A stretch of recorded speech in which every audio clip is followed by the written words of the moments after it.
physical features of India. இந்தியாவின் முக்கிய இயற்கை அமைப்பு பிரிவுகள். So physical features of India அப்படின்னு பார்த்தோம்னா ஒரு 6 type of physical features இருக்கு. இந்த 6 types தான் மேஜரா இருக்கக்கூடியது. So first one is the Himalayan mountains. இமயமலைகள். The Great Northern Plains. Second one பெரிய இந்திய வட சமவெளிகள். மூணாவது வந்து the Peninsular Plateau. தீபகற்ப பீடபூமிகள். The fourth one is the Indian Desert. இந்திய பாலைவனம். Fifth one is the Coastal Plains. கடற்கரை சமவெளிகள். And the sixth one is the islands. தீவுகள். So இதான் வந்து இந்தியாவில் இருக்கக்கூடிய மிக முக்கியமான இயற்கை அமைப்பு பிரிவுகள். So இது ஒவ்வொன்றையும் வரிசையா நம்ம பார்ப்போம்.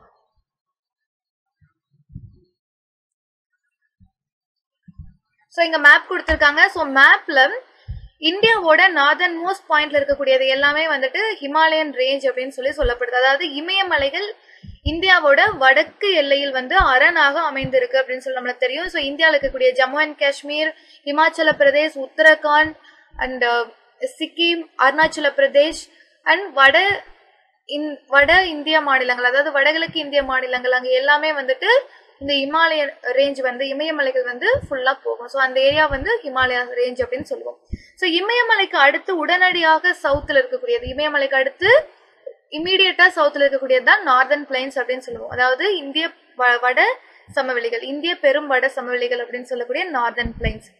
இந்த நார்தர்ன் பிளைன்ஸ் வந்து இமயமலையிலிருந்து வரக்கூடிய ஆறுகளோட வண்டல் படிவுகளால் உருவாக்கப்பட்டது தான் இந்த northern plains.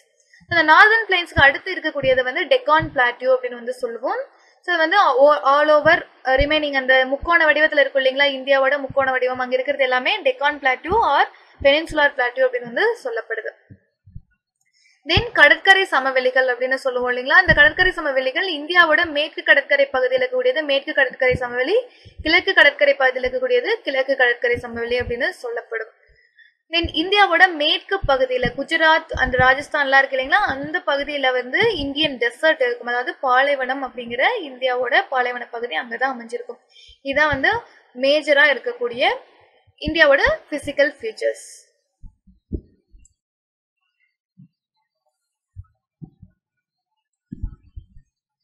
The Himalayan mountains, இமயமலைகள். ஸோ இமயமலை அப்படிங்கிறது இந்தியாவில் மட்டும் இருக்கு அப்படின்னு நினைக்க வேணாம். சைனாவோட ஆக்கிரமிப்பில் இருக்கக்கூடிய அந்த சைனாவோட கண்ட்ரோல் இருக்கக்கூடிய இப்போ திபெத், பாகிஸ்தான் எல்லா இடத்துலையுமே இருக்கு. ஸோ ஓவரால் ஹிமாலயன் மவுண்டைன்ஸ், அதுக்கப்புறம் இந்தியாவில் இருக்கக்கூடிய ஹிமாலயன் மவுண்டைன்ஸ் பற்றி பார்ப்போம். The first one is Himalayan mountains, இமயமலைகள். Youngest and the loftiest mountain, அதாவது இளமையான மற்றும் மடிப்பு மலைகள் அப்படின்னு இதை வந்து சொல்றாங்க. ஓகேங்களா, இது எப்போ ஃபார்ம் ஆயிருக்கும் அப்படின்னு வந்து பார்த்தோம்னா கிட்டத்தட்ட ஃபியூ மில்லியன் இயர்ஸ்க்கு முன்னாடி ஃபார்ம் ஆயிருக்கும். அதாவது ஒரு சில மலைகள்லாம் வந்து பார்த்தோம்னா உலக அளவில் ரொம்ப ரொம்ப ரொம்ப பழசா இருக்கும். ஓகேங்களா, ஃபியூ பில்லியன் இயர்ஸ்க்கு முன்னாடி ஃபார்ம் ஆயிருக்கும். பட் இமயமலைங்கிறது இப்பதான் மில்லியன் இயர்ஸ்க்கு முன்னாடி ஃபார்ம் ஆனங்காட்டிக்கு இது இளமையான மலை அப்படின்னு அழைக்கப்படுது. இதோட லென்த் வந்து பார்த்துட்டோம் அப்படின்னா கிழக்குல இருந்து மேற்காக பார்ப்போம். இமேஜின் பண்ணிக்கோங்க, ஜம்மு அண்ட் காஷ்மீர்ல இருந்து அருணாச்சல பிரதேஷ் வரைக்கும் இருக்கு அப்படின்னு ஞாபகம் வச்சுக்கோங்க. ஜம்மு அண்ட் காஷ்மீர்ல இருந்து இமாச்சல் பிரதேஷ் வரைக்கும் இருக்கு அப்படின்னா அது கிழக்கு மேற்காக தான் போற மாதிரி இருக்கும் பாக்குறப்போ. ஸோ அதோட லென்த் வந்து பார்த்துட்டோம்னா 2500 கிலோமீட்டர் வந்து லென்த் இருக்கு. ஓகேங்களா, ஸோ 2500 கிலோமீட்டர் நீளத்துக்கு நீண்டு பரவி உள்ளதாக இந்த இமயமலை இருக்கு. ஸோ இந்த இமயமலைகள் வந்து அனைத்தும் இமயமலை தொடர்கள் அனைத்தும் இணையக்கூடிய இடம் தான் வந்துட்டு பாமீர் நாட் அப்படின்னு சொல்லப்படும். இந்த பாமீர் நாட் அப்படிங்கிறது ரூஃப் ஆஃப் தி வேர்ல்ட் அப்படின்னு அழைக்கப்படுது. ஓகேங்களா, ஸோ இந்த பாமீர் முடிச்சு அப்படிங்கிற இடத்துல தான் இமயமலையோட அனைத்து இமயமலை தொடர்களும் இணையக்கூடிய இடம், அதை உலகின் கூரை அப்படின்னு சொல்றோம். தென் ஹிமாலயா அப்படிங்கிற ஒரு வார்த்தையை வந்து சான்ஸ்கிரிட் வேர்ட், இதோட மீனிங் என்ன அப்படின்னு வந்து பார்த்தோம்னா த அபோர்ட் ஆஃப் ஸ்னோ, பனியின் உறைவிடம் அப்படிங்கறதா வந்து இமாலயா அப்படிங்கிற அந்த சமஸ்கிருத மொழியோட மீனிங்.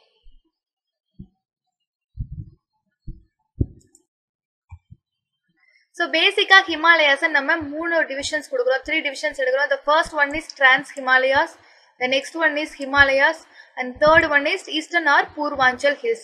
So பேசிக்கா ஜெனரலா இருக்கிற இமயமலையை மொத்தமாக Trans Himalayas, Himalayas and Eastern or Purvanchal Hills அப்படின்னு 3ஆ பிரிக்கிறோம். இந்த Trans Himalayas அப்படிங்கிறது திபெத் பகுதிகளில் இருக்கக்கூடியது. நம்ம இந்தியாவில் ஜம்மு அண்ட் காஷ்மீர் இருக்கு இல்லைங்களா, அதோட சேர்ந்து அப்படியே திபெத்தில் சைனாக்குள்ள போயிடும். ரைட்டுங்களா, இந்த Trans Himalayas. இந்த ஹிமாலயாஸ் அப்படிங்கிற ஒரு பகுதி இருக்கு இல்லைங்களா, இமயமலைகள். இந்த இமயமலைகள் வந்து இந்தியாவோட ஒரு சில மாநிலங்களுக்குள்ள வரக்கூடியதா இருக்கும். இந்தியாவுக்கும் சைனாவுக்கும் அரணாக தடுப்பு சுவராக இருக்கக்கூடியதாக இந்த இமயமலை ஹிமாலயாஸ் இருக்கும். ரைட்டுங்களா? அடுத்து ஈஸ்டர்ன் ஆர் பூர்வாஞ்சல் ஹில்ஸ் அப்படிங்கிறது இந்தியாவோட நார்த் ஈஸ்டர்ன் ஸ்டேட்ஸ் வடகிழக்கு மாநிலங்கள் இருக்கக்கூடிய ஒரு சில குன்றுகள் எல்லாம் இருக்கும். இமயமலையோட எக்ஸ்டென்ஷன் தான் அது. ஸோ அது வந்து ஈஸ்டர்ன் சைட்ல தானே இருக்கு இந்தியாவை பொறுத்த வரைக்கும். ஸோ அதனால அது ஈஸ்டர்ன் ஆர் பூர்வாஞ்சல் ஹில்ஸ் அப்படின்னு கலெக்டிவா அழைக்கப்படுது. ஸோ ஃபர்ஸ்ட் வந்து நம்ம டிரான்ஸ் ஹிமாலயாஸ் பத்தி பார்ப்போம்.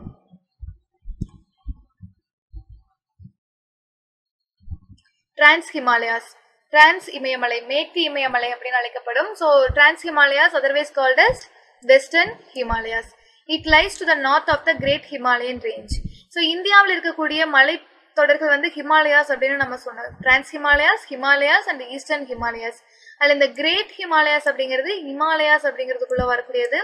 அதுக்கும் நார்த்ல, அதாவது திபெத்தில் இருக்கக்கூடியது தான் வந்துட்டு திபெத்தியன் பிளாட்டியூ அப்படின்னு சொல்லுவோம் இல்லையா, திபெத்திய பீடபூமி பகுதியில் போகக்கூடிய ஒரு இமயமலை தொடர் தான் இந்த டிரான்ஸ் ஹிமாலயாஸ். ஓகேங்களா? டிரான்ஸ் இமயமலை. ஸோ நம்ம இந்தியாவோட ஒரு சில மாநிலங்களுக்குள்ள வரும்னு சொன்னா அது எந்த மாநிலம் அப்படின்னா ஜம்மு அண்ட் காஷ்மீர். ஜம்மு அண்ட் காஷ்மீர் லடாக் பகுதியெல்லாம் இருக்கு இல்லைங்களா, அங்க வந்து இந்த டிரான்ஸ் ஹிமாலயாஸ் இருக்கும். அங்கிருந்து அப்படியே திபெத்குள்ள என்ட்ராகி அது போகும். ஓகேங்களா? அண்ட் இதுல இருக்கக்கூடிய பாறைகள், இந்த இமயமலையில் இருக்கக்கூடிய பாறைகள் வந்து எப்படி இருக்கும் அப்படின்னு பார்ப்போம். Rocks, fossils bearing marine sediments which are underlined by tertiary granite prominent. இப்பகுதியில் காணப்படும் பாறை அமைப்புகள் கடலடி உயிரின படிமங்களை கொண்ட டெர்ஷியரி கிரானைட் பாறைகளாகும் அப்படின்னு சொல்லி கொடுத்துருக்காங்க. அதாவது இங்க வந்து கிரானைட் பாறைகள் தான் இருக்கும். டெர்ஷியரி அதாவது மூன்றாம் நிலை கிரானைட் பாறைகள் வந்து இருக்கு. ஸோ இந்த பாறைகள்ல வந்து ஃபாசில்ஸ் அப்படின்னு சொல்லக்கூடிய கடலடி உயிரின படிமங்கள் வந்து அதிகமாக இருக்கு அப்படின்னு வந்து சொல்லப்படுது.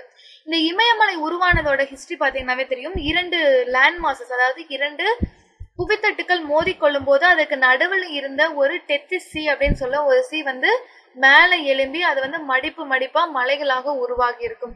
அப்படிதான் வந்து இமயமலை உருவாயிருக்கு அப்படின்னு வந்து சொல்லுவாங்க. அதனாலதான் இதை வந்து என்ன சொல்றோம், இமயமலை அப்படிங்கிறது இட்ஸ் அ ஃபோல்டு மவுண்டெயின் அப்படின்னு சொல்லுவோம், மடிப்பு மலைகள் அப்படின்னு சொல்லப்படுது. ஸோ இந்த டிரான்ஸ் ஹிமாலயாஸ்ல இருக்கக்கூடிய ரேஞ்சஸ் எல்லாம் எது அப்படின்னு பார்த்தோம்னா Zaskar range, Ladakh and Kailash and Karakoram. இங்குள்ள முக்கியமான மலைத்தொடர்கள் எது அப்படின்னு பார்த்தோம்னா டிரான்ஸ் இமயமலையில் இருக்கக்கூடிய முக்கியமான மலைத்தொடர்கள் ஜஸ்கர், லடாக், கைலாஷ் மற்றும் கரக்கோரம். இந்த 4 மலைத்தொடர்கள் தான் முக்கியமான மலைத்தொடர்கள். ஸோ டிரான்ஸ் ஹிமாலயாஸ் பார்த்தாச்சு. அதுக்கப்புறம் ஹிமாலயாஸ். ஸோ இந்தியாவோட எல்லை பகுதியில் அரணாக இருக்கக்கூடிய ஹிமாலயாஸ் பத்தி பார்ப்போம். ஸோ டிரான்ஸ் ஹிமாலயாஸ் அப்படிங்கிறது எங்க போகக்கூடியது, திபெத்தியன் பிளாட்டியூல போகக்கூடியது. இந்தியாக்குள்ள ஜம்மு அண்ட் காஷ்மீர்ல ஒரே ஒரு இடத்துல வருது. So that's why we studied about that. ரைட்டுங்களா? ஸோ ஹிமாலயாஸை பொறுத்த வரைக்கும் எப்படி ஃபார்ம் ஆயிருக்குன்னு சொன்னேன்னா, ஒரு சைட்ல ஆங்காரா லேண்ட்மாஸ் அப்படின்னு சொல்லி ஒன்று இருக்கும். அதாவது நார்த் பகுதியிலிருந்து சைனா திபெத் இருக்கு இல்லைங்களா, அந்த பகுதியில வந்து ஆங்காரா லேண்ட்மாஸ்னு ஒன்று ஆல்ரெடி இருந்திருக்கும். அதுவே நம்மளோட இந்த தீபகற்ப பீடபூமி இருக்கு இல்லைங்களா, நம்மளோட ட்ரையாங்கிள் ஷேப்ல இருக்கக்கூடிய இந்தியா பகுதி இருக்கு இல்லைங்களா, இது வந்து கோண்டுவானா லேண்ட்மாஸ் அப்படிங்கிற ஒரு லேண்ட்மாஸ்ல இருந்து பிரிஞ்சு வந்த ஒரு புவி மேலோடு. இந்த 2 புவி தட்டுகளும் ஒன்றை மோதிக்கிடுச்சு. ஓகேங்களா? ஸோ ஃபியூ மில்லியன் இயர்ஸ்க்கு முன்னாடி இந்த 2ம் ஒன்று மோதிக்குச்சு. அப்போ மோதுறப்ப என்ன நடந்துச்சுன்னா, இங்க நடுவுல வந்து டெத்திஸ் சி அப்படின்னு சொல்லிட்டு ஒரு சி கடல் இருந்துச்சு. ஓகேங்களா? டெத்திஸ் சி அப்படின்னு சொல்லிட்டு ஒரு கடல் இருந்துச்சு. அந்த கடல் இந்த 2 புவி தட்டுகளுக்கும் இடையே வந்து மேலே எழும்பி, இவங்க 2 பேர் மோதுறனால அதுக்கு இடையில வந்து மேலே எழும்பி மடிப்புகளாக உருவானதுதான் வந்து இந்த ஹிமாலயாஸ் அப்படின்னு வந்து சொல்லுவாங்க. ஸோ இந்த ஹிமாலயாஸை மேஜரா வந்து 3 டிவிஷன்ஸா பிரிக்கிறாங்க. ஃபர்ஸ்ட் ஒன் வந்து கிரேட்டர் ஹிமாலயாஸ், நெக்ஸ்ட் ஒன் வந்து lesser Himalayas and third one is Shivaliks. So இந்த இமயமலை வந்து ஃபர்தரா 3ஆ பிரிக்கிறோம். பெரிய இமயமலைகள் அதர்வைஸ் கால்ட் அஸ் இமாத்ரி, சிறிய இமயமலை வந்து இமாச்சல் அப்படின்னு அழைக்கப்படும், ஷிவாலிக் அப்படிங்கிறது வெளி இமயமலை அப்படின்னு அழைக்கப்படும். ரைட்டுங்களா? ஸோ இந்த 3ஆ வந்து டிவைட் பண்றாங்க. First greater Himalayas, lesser Himalayas and Shivalik. So இதை பத்தி ஒவ்வொன்றா வரிசையா பார்ப்போம்.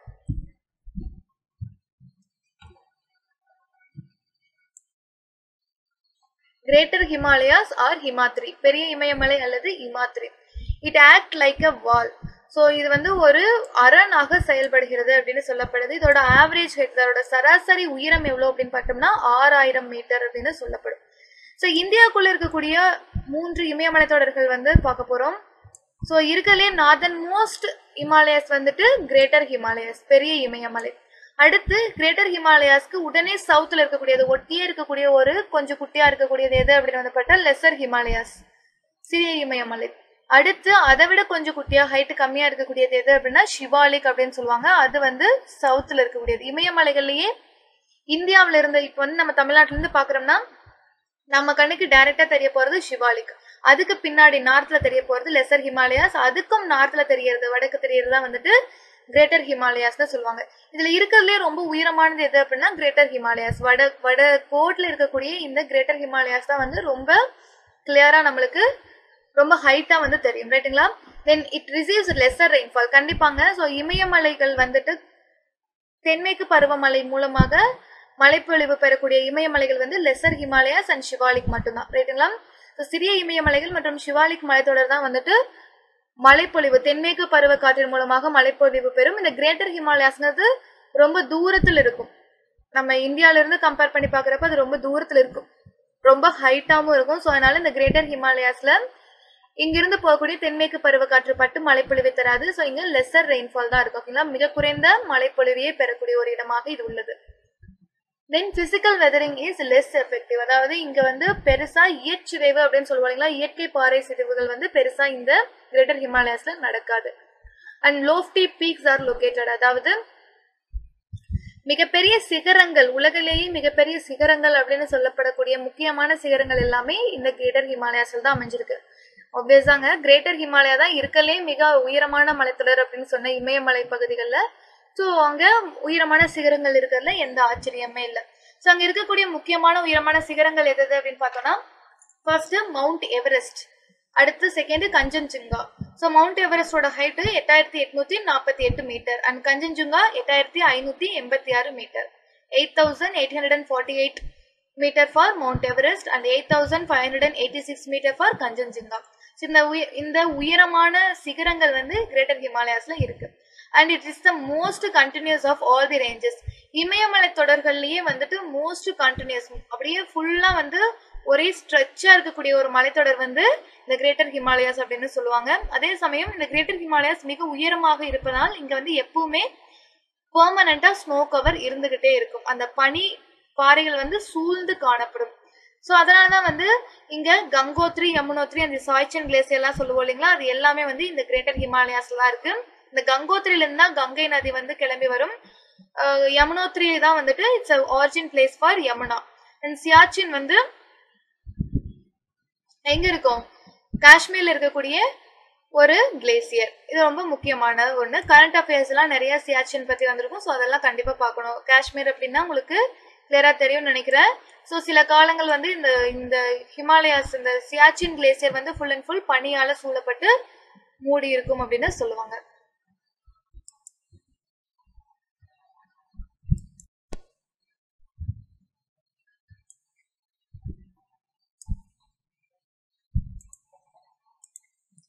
The lesser Himalayas are the Himachal. சிறிய இமயமலைகள் அல்லது இமாச்சல். ஸோ ஹிமாலயாஸ், லெசர் ஹிமாலயாஸ் அப்படிங்கிறது கிரேட்டர் ஹிமாலயாஸுக்கு அடுத்து தென் பகுதியில் இருக்கக்கூடியது. இதோட ஆவரேஜ் ஹைட் என்ன அப்படின்னு வந்து பார்த்தோம்னா 3700 இருந்து 4500 மீட்டர் உயரம் கொண்டதாக இருக்கும். சராசரி உயரம் 3500 மீட்டர் முதல் 4500 மீட்டர் வரை வேறுபடுகிறது. ஸோ இதுல இருக்கக்கூடிய மேஜர் ராக்ஸ் எல்லாம் எதுன்னு பார்த்தோம்னா slate, limestone and quartzite. So நிறைய வகையான பாறைகள் இருக்கு. பட் இந்த சிறிய இமயமலையில் இருக்கக்கூடிய பாறைகள் எல்லாம் வகைகள் என்னென்னு பார்த்தோம்னா வெண்கட் பாறைகள், சுண்ணாம்பு பாறைகள் மற்றும் மணற்பாறைகள். இந்த மூணு தான் வந்து மேஜராக ஹிமாச்சல் இருக்கக்கூடிய பாறைகள். Extensive erosion due to heavy rainfall, deforestation and urbanisation. நகரமயமாக்கல், காடுகள் அழிப்பு மற்றும் மிக மழைப்பொழிவின் காரணமாக மண்ணரிப்பு ஏற்படுகிறது. ஸோ கிரேட்டர் ஹிமாலயாஸ் கம்பேர் பண்றப்போ லெசர் ஹிமாலயாஸ்ல ஹெவியான எரோஷன் நடக்கும், அதாவது மண்ணரிப்பு ஏற்படும். அதற்கான காரணங்கள் என்னென்ன அப்படின்னு பார்த்தோம்னா அதிக மழைப்பொழிவு, காடுகள் அழிப்பு மற்றும் நகரமயமாக்கல். ஸோ இந்த மூணு காரணங்களால தான் வந்துட்டு லெசர் ஹிமாலயாஸ்ல அதிகமான மண்ணரிப்பு ஏற்படுது. அடுத்து major hill stations Shimla, Mussoorie, Nainital, Almora, Ranikhet and Darjeeling.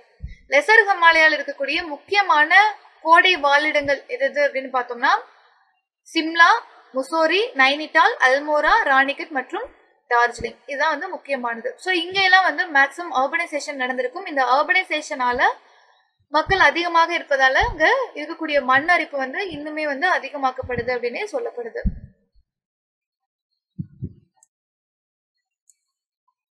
So இங்க ஒரு மேப் கொடுத்துருக்காங்க. ஸோ இந்த மேப் பத்தி பார்ப்போம்.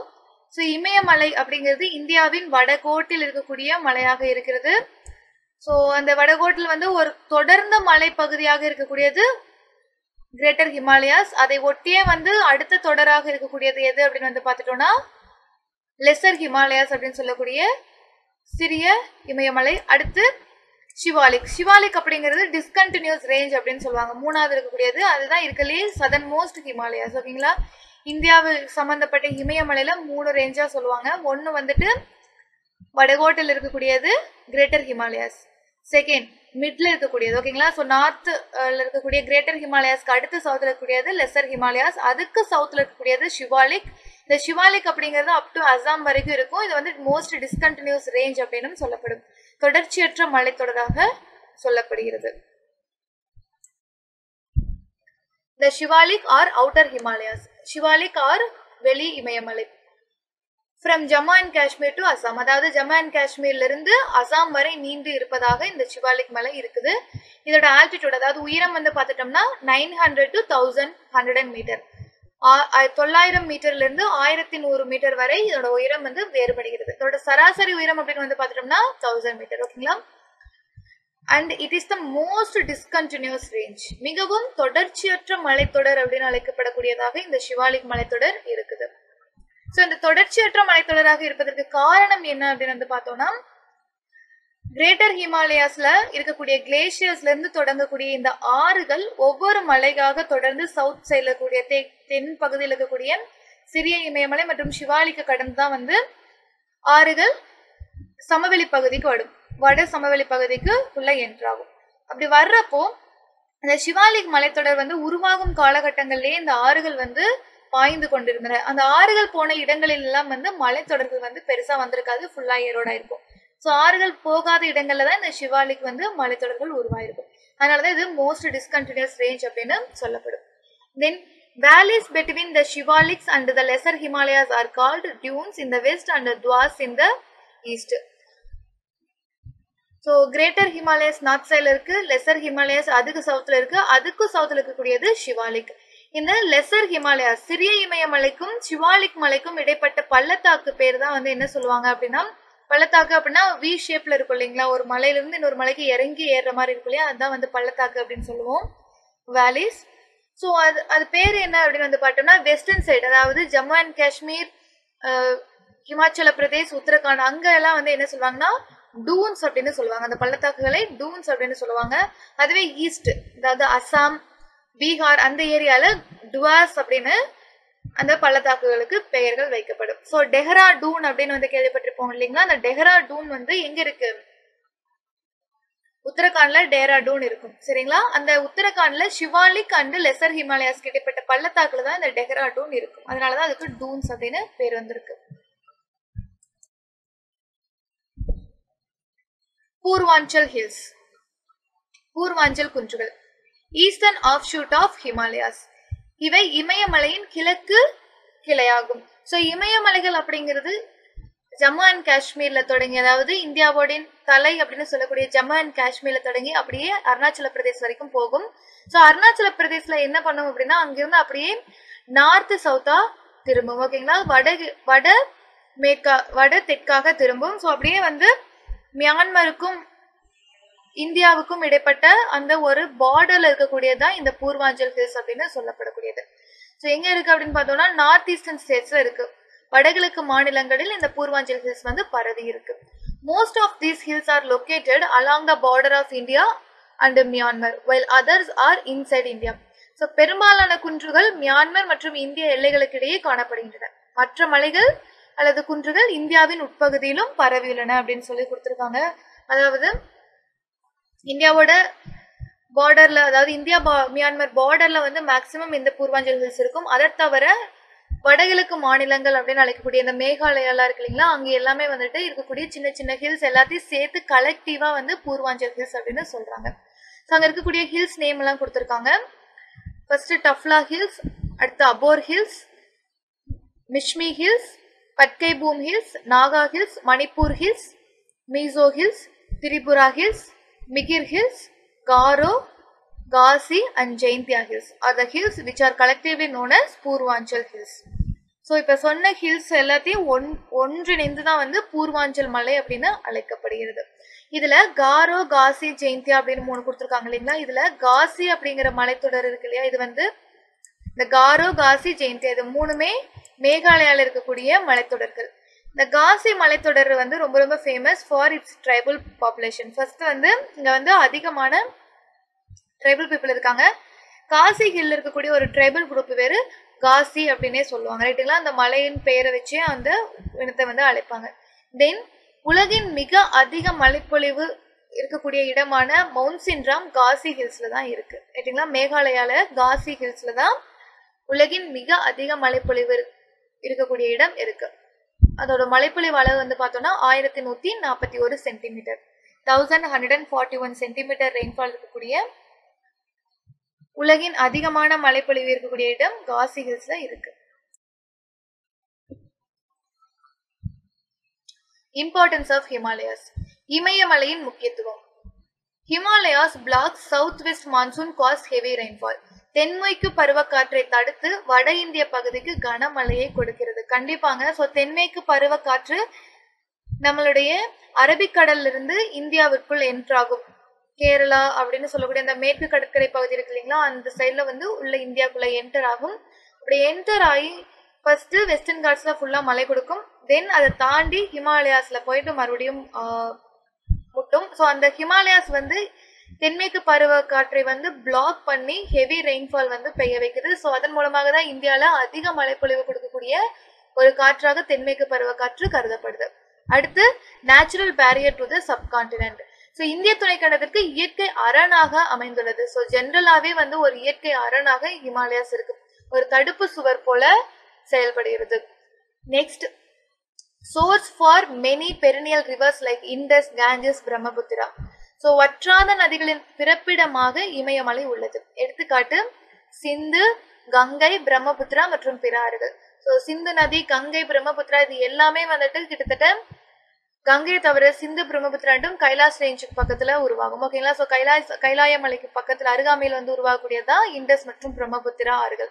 இதெல்லாம் வந்து எங்க உருவாகுது அப்படின்னு பார்த்தா பேசிக்கா இமயமலையில தான் உருவாகுது இல்லைங்களா. ஸோ அந்த பெருநியல் ஆறுகள் அப்படின்னா 365 வருடங்களும் 365 நாட்களும் வற்றாத நதிகளாக ஓடக்கூடியதுதான் பெரினியல் ரிவர்ஸ் அப்படின்னு சொல்லுவோம். ஸோ இந்த இண்டஸ், காஞ்சஸ், பிரம்மபுத்திரா இது 3ம் வற்றாத நதி. இது இமயமலையில இருந்து தான் வருது. அடுத்து many hill stations and pilgrim centres. அதாவது இயற்கை அழகின் காரணமாக வடக்கு மலைகள் சுற்றுலா பயணிகளின் சொர்க்கமாக திகழ்கிறது. கண்டிப்பாங்க மெனி ஹில் ஸ்டேஷன்ஸ் இருக்கு. எல்லாருமே வந்து சம்மர் டைம் அப்படின்னா ஹில் ஸ்டேஷன் போகும் தான் நம்ம எக்ஸ்பெக்ட் பண்ணுவோம்.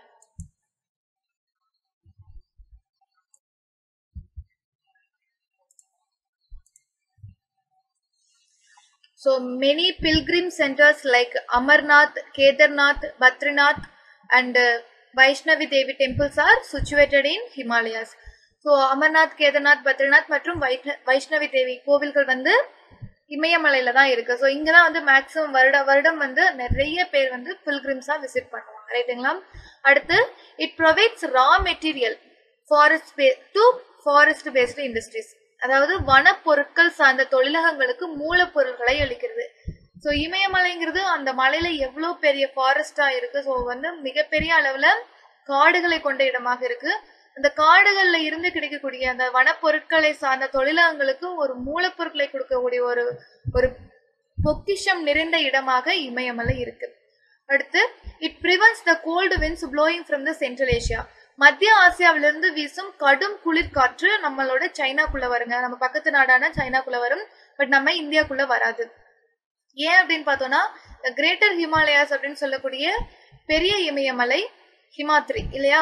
ஸோ இந்த ஹிமாத்ரி வந்து ஒரு மிகப்பெரிய அரணாக கிட்டத்தட்ட ஒரு ஆவரேஜா 6000 மீட்டர் உயரம், கிலோமீட்டர்ல சொன்ன போனா ஒரு 6 கிலோமீட்டர் உயரம் கொண்டதாக ஆவரேஜா பார்த்தாவே இருக்கு. ஸோ அந்த மலைத்தொடரை தாண்டி அந்த கடும் குளிர்காற்று நம்ம இந்தியாவுக்குள்ள வராம தடுக்கக்கூடிய ஒரு மிகப்பெரிய அரணாக நம்மளோட இமயமலை செயல்படுகிறது. அடுத்து it is rich in biodiversity. இமயமலை பல்லுயிர் மண்டலத்துக்கு பெயர் பெற்றவை. கண்டிப்பாங்க. ஸோ மிகப்பெரிய அளவுல பல்லுயிர்கள், அதாவது பயோடைவர்சிட்டி அப்படிங்கிறது ரொம்பவே அதிகமா இருக்கும். அவ்வளோ வெரைட்டி ஆஃப் லிவிங் ஆர்கானிசம்ஸ் அங்க இருக்கு. So both plants and animals, micro organism அப்படின்னு எதை எடுத்தாலும் ரொம்ப ரிச் பயோடைவர்சிட்டி கொண்ட ஒரு இடமாக, உலகத்திலேயே ஒரு முக்கியமான இடமாக பயோடைவர்சிட்டி பொறுத்த வரைக்கும் ஹிமாலயாஸ சொல்றாங்க.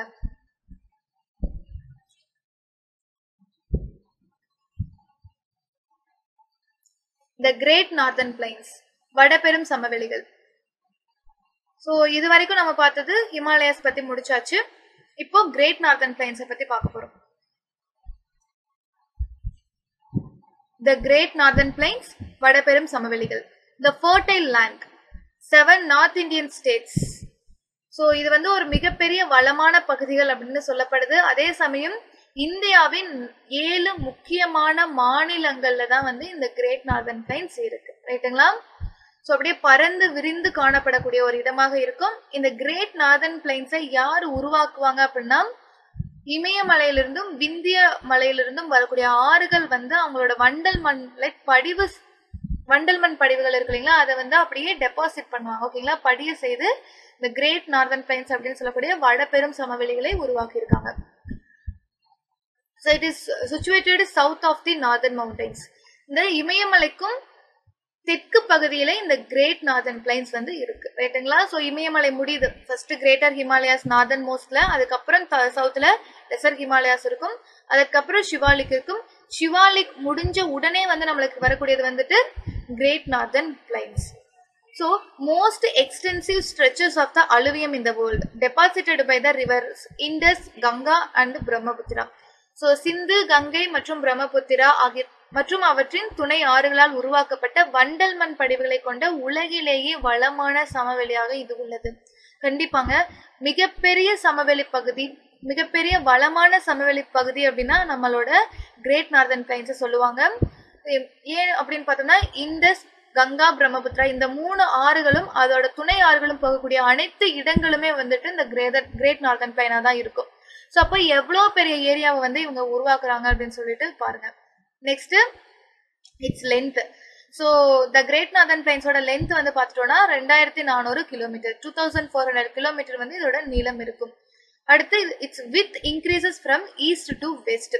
ஸோ ஈஸ்ட் அப்படின்னு எடுத்துட்டோம் அப்படின்னா அசாம்ல இருந்து ஆரம்பிக்கலாம். அசாம், பீகார் அங்கிருந்து ஆரம்பிக்கிறோம் அப்படின்னா மேலே போக போக யூபி அங்கெல்லாம் போக போக என்ன ஆகும் அப்படின்னா அதோட அகலம் வந்து அகண்டுகிட்டே போகும். ஸோ வெஸ்ட்ல இருந்து ஈஸ்டுக்கு போக போக, ஃப்ரம் ஈஸ்ட் டு வெஸ்ட் போக போக வித் வந்து இன்க்ரீஸ் ஆகும் அப்படின்னு சொல்லுவாங்க. ரைட்டுங்களா? அடுத்து ஏரியா. ஸோ இதோட ஆவரேஜா ஏரியா எவ்வளோ அப்படின்னு பார்த்தோம்னா 7 lakh ஸ்கொயர் கிலோமீட்டர், 7 லட்சம் சதுர கிலோமீட்டர் பரப்பளவிற்கு இந்த வடபெரும் சமவெளிகள் பரவி இருக்கும். அடுத்து homogeneous surface with an imperceptible slope. அதாவது ரொம்ப ஹோமோஜீனஸ் சர்ஃபேஸா இருக்கும், நல்ல சமவெளியா இருக்கும். இதுல ஸ்லோப் அப்படிங்கிறதே ரொம்ப ரொம்ப கம்மியா இருக்கும். கிட்டத்தட்ட நீங்க யூபியில வந்துட்டு ஸ்டார்ட் ஆகுது அப்படின்னா பீகார், கல்கத்தா வரைக்கும் இந்த வடபெரும் சமவெளிகள் இருக்கு அப்படின்னு பார்த்தோம்னா ஸ்லோப் அப்படிங்கிறது வெறும் 5 டிகிரி தான் இருக்கும். ரைட்டுங்களா? நம்மளோட 5 டிகிரி நம்ம வந்து ஸ்கூல்ல எல்லாம் வந்து பார்த்துருப்போம் இல்லையா? அந்த 5 டிகிரி அப்படின்னா ரொம்ப ரொம்ப கம்மியான ஒரு மெஷர்மெண்ட் தான். ஸோ அந்த அளவுக்கு சாய்வு அப்படிங்கிற ரொம்ப கம்மியா இருக்கும். அப்படியே ஒரே ஸ்ட்ரெச்சா, ஒரே பிளைனா இருக்கும் அப்படின்னு சொல்லப்படுது. They are formed mostly by the depositional process of the Himalayan and Vindhyan rivers. So இமயமலை மற்றும் விந்திய ஆறுகள் இருந்து வரக்கூடிய ஆறுகள் இருக்குங்களா, இமயமலை மற்றும் விந்திய ஆறுகள் வந்துட்டு படிய வைக்கக்கூடிய மண், அந்த வண்டல் மண்ணால் உருவாக்கப்பட்டதுதான் இந்த வடபெரும் சமவெளிகள் அப்படின்னு சொல்லப்படுது.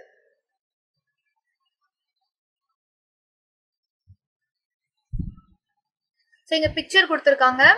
ஸோ இந்த பிக்சர்ல வடபெரும் சமவெளிகள் மென்ஷன் பண்ணியிருக்காங்க. அதாவது இமயமலைக்கு அடுத்து சவுத்துல, இமயமலையை அடுத்து தென்பகுதியில், உடனடியாக தென்பகுதியில் இருக்கக்கூடியது நார்தர்ன் பிளைன்ஸ். இந்த நார்தர்ன் பிளைன்ஸ் ஈஸ்ட்ல வந்துட்டு ரொம்ப குட்டியா இருக்கு, அதுவே வெஸ்ட்ல வந்து ரொம்ப அகலமா இருக்கு அப்படின்னு சொல்லியிருந்தேன். பாத்தீங்கன்னா தெரியும், யூபி கிட்ட எல்லாம் வந்து ரொம்ப அகலமா இருக்கு. அப்படியே பீகார் கிட்ட போக போக போக கல்கட்டா வர வர வர என்ன ஆகுது, ரொம்ப குட்டியா வந்து அகலம் குறைந்து இருக்கு. தென் அதோட மொத்த ஏரியா 2400 கிலோமீட்டர்ஸ் அப்படின்னும் கொடுக்கப்பட்டிருக்கு. ஸோ இந்த கிரேட் நார்தர்ன் பிளைன்ஸ் தான் இருக்கிறதுலே உலகத்திலே மிக வளமான ஏரியா அப்படின்னு சொல்லப்படுது, மிக வளமான ஏரியா அப்படின்னு சொல்லப்படுது. ஸோ இந்த கிரேட் நார்தர்ன் பிளைன்ஸை ஃபர்தரா நம்ம கிளாசிஃபை பண்ணுவோம். இது எதனால உருவாக்கப்பட்டுச்சு அப்படின்னு பார்த்தோம்னா ஆறுகளால் உருவாக்கப்பட்டது அப்படின்னு நான் சொன்னேன். ஸோ இந்த ஆறுகள் இமயமலையிலிருந்து தான் வரும். ஸோ இமயமலையிலிருந்து வரக்கூடிய ஆறுகள் உடனடியாக கீழே மலையிலிருந்து கீழே குதிக்கக்கூடிய ஆறுகள் எப்படி இருக்கும், அந்த பாறைகள் பெரிய பெரிய கல் அது எல்லாத்தையும் சேர்த்துதான் தன்னோட எடுத்துட்டு வரும். அந்த கல்கள் எல்லாம் சேர்ந்து ஒரு குமியா இருக்கும். ஓகேங்களா? ஸோ இமயமலைக்கு அடுத்து உடனடியா சவுத்துல இருக்கக்கூடியது பாபர் அப்படின்னு சொல்லுவாங்க. அந்த பாபர் சமவெளி நார்தர்ன் பிளைன்ஸ் இருக்குங்களா? ஸோ அந்த நார்தர்ன் பிளைனை ஃபர்தரா நம்ம கிளாஸிஃபை பண்றோம். ஸோ இமயமலைக்கு அடுத்து உடனடியாக இருக்கக்கூடிய பகுதி பாபர் பிளைன் அப்படின்னு சொல்லுவோம்.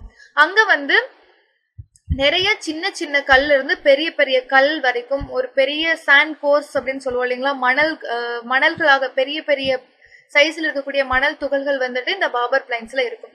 ஸோ இங்க விலகக்கூடிய ஆறுகளும் சரி, அந்த இடத்துல ஓடக்கூடிய ஆறுகள் இந்த பாறைகள்லாம் விட்டுட்டு அந்த இடத்துல நார்கள் காணாமல் போயிடும். எப்படி அப்படின்னா அந்த பாறைகளுக்குள்ள போய் மேல இருந்து தண்ணி விழுகுது, கீழே பாறைகளா இருக்கு, இமேஜின் பண்ணிக்கோங்க. அந்த பாறைகளுக்குள்ள தண்ணி விழுகிறப்ப என்ன ஆகும், அதுக்கு அடியில உள்ள போகும். அப்படிதான் இந்த பாபர் பிளைன்ஸ்ல நிறைய ஆறுகள் காணாம போயிடும். அடுத்து தெராய், அதுக்கு பக்கத்திலே இருக்கக்கூடியது தெராய் அப்படின்னு சொல்லி கொடுப்பாங்க. ஸோ அது சின்ன சின்ன மண் துகள்கள் இருக்கும். இந்த பாறைகள் பாபர் பிளைன்ல இருக்கக்கூடியதுல இருந்து பாறை மண் துகள்கள் எல்லாம் கொஞ்சம் சிதைந்து சின்ன சின்ன மண் துகள்களாக மாறும். அது எல்லாம் எங்க எடுத்துட்டு போகப்படும், தெராய்க்கு எடுத்துட்டு போகப்படும். இந்த பாபருக்கு அடுத்து சவுத்துல இருக்கக்கூடியதான் இந்த தெராய் ரீஜியன் அப்படின்னு சொல்லப்படுது. இந்த தெராய் ரீஜியன்ல மண் துகள்கள் தான் இருக்கும். ஸோ இந்த பாபர் ரீஜியன்ல காணாம போன ஆறு இந்த தெராய் ரீஜியன்ல தான் வரும். ஸோ ஆறுகள் எமர்ஜ் ஆகக்கூடிய ரீஅப்பியரன்ஸ் ஆகக்கூடிய இடம் தெராய் ரீஜியன் அப்படின்னு சொல்லுவாங்க. ஸோ இந்த இடம் ரொம்ப வளமான ஏரியான்னு சொல்லுவாங்க. நிறைய ஃபாரஸ்ட் இருக்கும், மண் நல்லா சகதிகளாக இருக்கும் அப்படின்னு சொல்லப்படுது. அதுக்கு அடுத்து இருக்கக்கூடியது பாங்கர் அண்ட் காதர். ஸோ இந்த பாங்கர் அப்படின்னு சொல்லுவாங்க, அது தெராய்க்கு அடுத்து இருக்கக்கூடியது. அந்த இடத்துல வண்டல் மண் மேடுகளாக இருக்கும். அதாவது ஓல்டு அலுவியம் அப்படின்னு சொல்லுவோம் இல்லைங்களா, ஆறுகள் பல வருடங்களாக ஓடிட்டு இருக்கு. ஸோ ஆறுகளால் முதலில் படிய வைக்கப்பட்டு இப்போ அந்த இடத்துல எந்த ஒரு ஆற்றோட செயலும் இருக்காது. பட் முதல்ல படிய வைக்கப்பட்ட வண்டல் மண் கொண்ட பகுதி தான் பாங்கர் அப்படின்னு சொல்லுவோம். ஸோ ஆறுகளால் கொஞ்ச நாளைக்கு முன்னாடி ஒரு 1000 வருஷம் அப்படி எடுத்துக்கலாம் இல்லைங்களா. ஸோ இந்த ஒரு 1000 வருஷத்துக்கு முன்னாடி இருந்து இப்ப வரைக்கும் படிய வைக்கப்பட்டிருக்கக்கூடிய மண் ஆற்றுக்கு ரொம்ப மிக அருகாமையிலேயே இருக்கும். ஸோ இந்த ரிவர் நடுவில் போகுதுன்னா ரிவரை ஒட்டியே இருக்கக்கூடிய காதர் பிளைன்ஸ் இருக்கும். ஓகேங்களா? ஸோ ரிவர் இமேஜின் பண்ணிக்கோங்க, ரிவர் இருக்கு. ஸோ ரிவரை ஒட்டியே இருக்கக்கூடிய பகுதி காதர் அப்படின்னு சொல்லுவாங்க. புது வண்டல் மண்ணை கொண்டதாக இருக்கும், நியூ அலுவியம் சாயில் கொண்டதா இருக்கும். ஸோ அதை விட்டு இன்னும் கொஞ்சம் தூரம் தள்ளி பார்த்தா அந்த இடத்துல இப்போ ஆறுகளோட செயல்கள் எதுவுமே இருக்காது.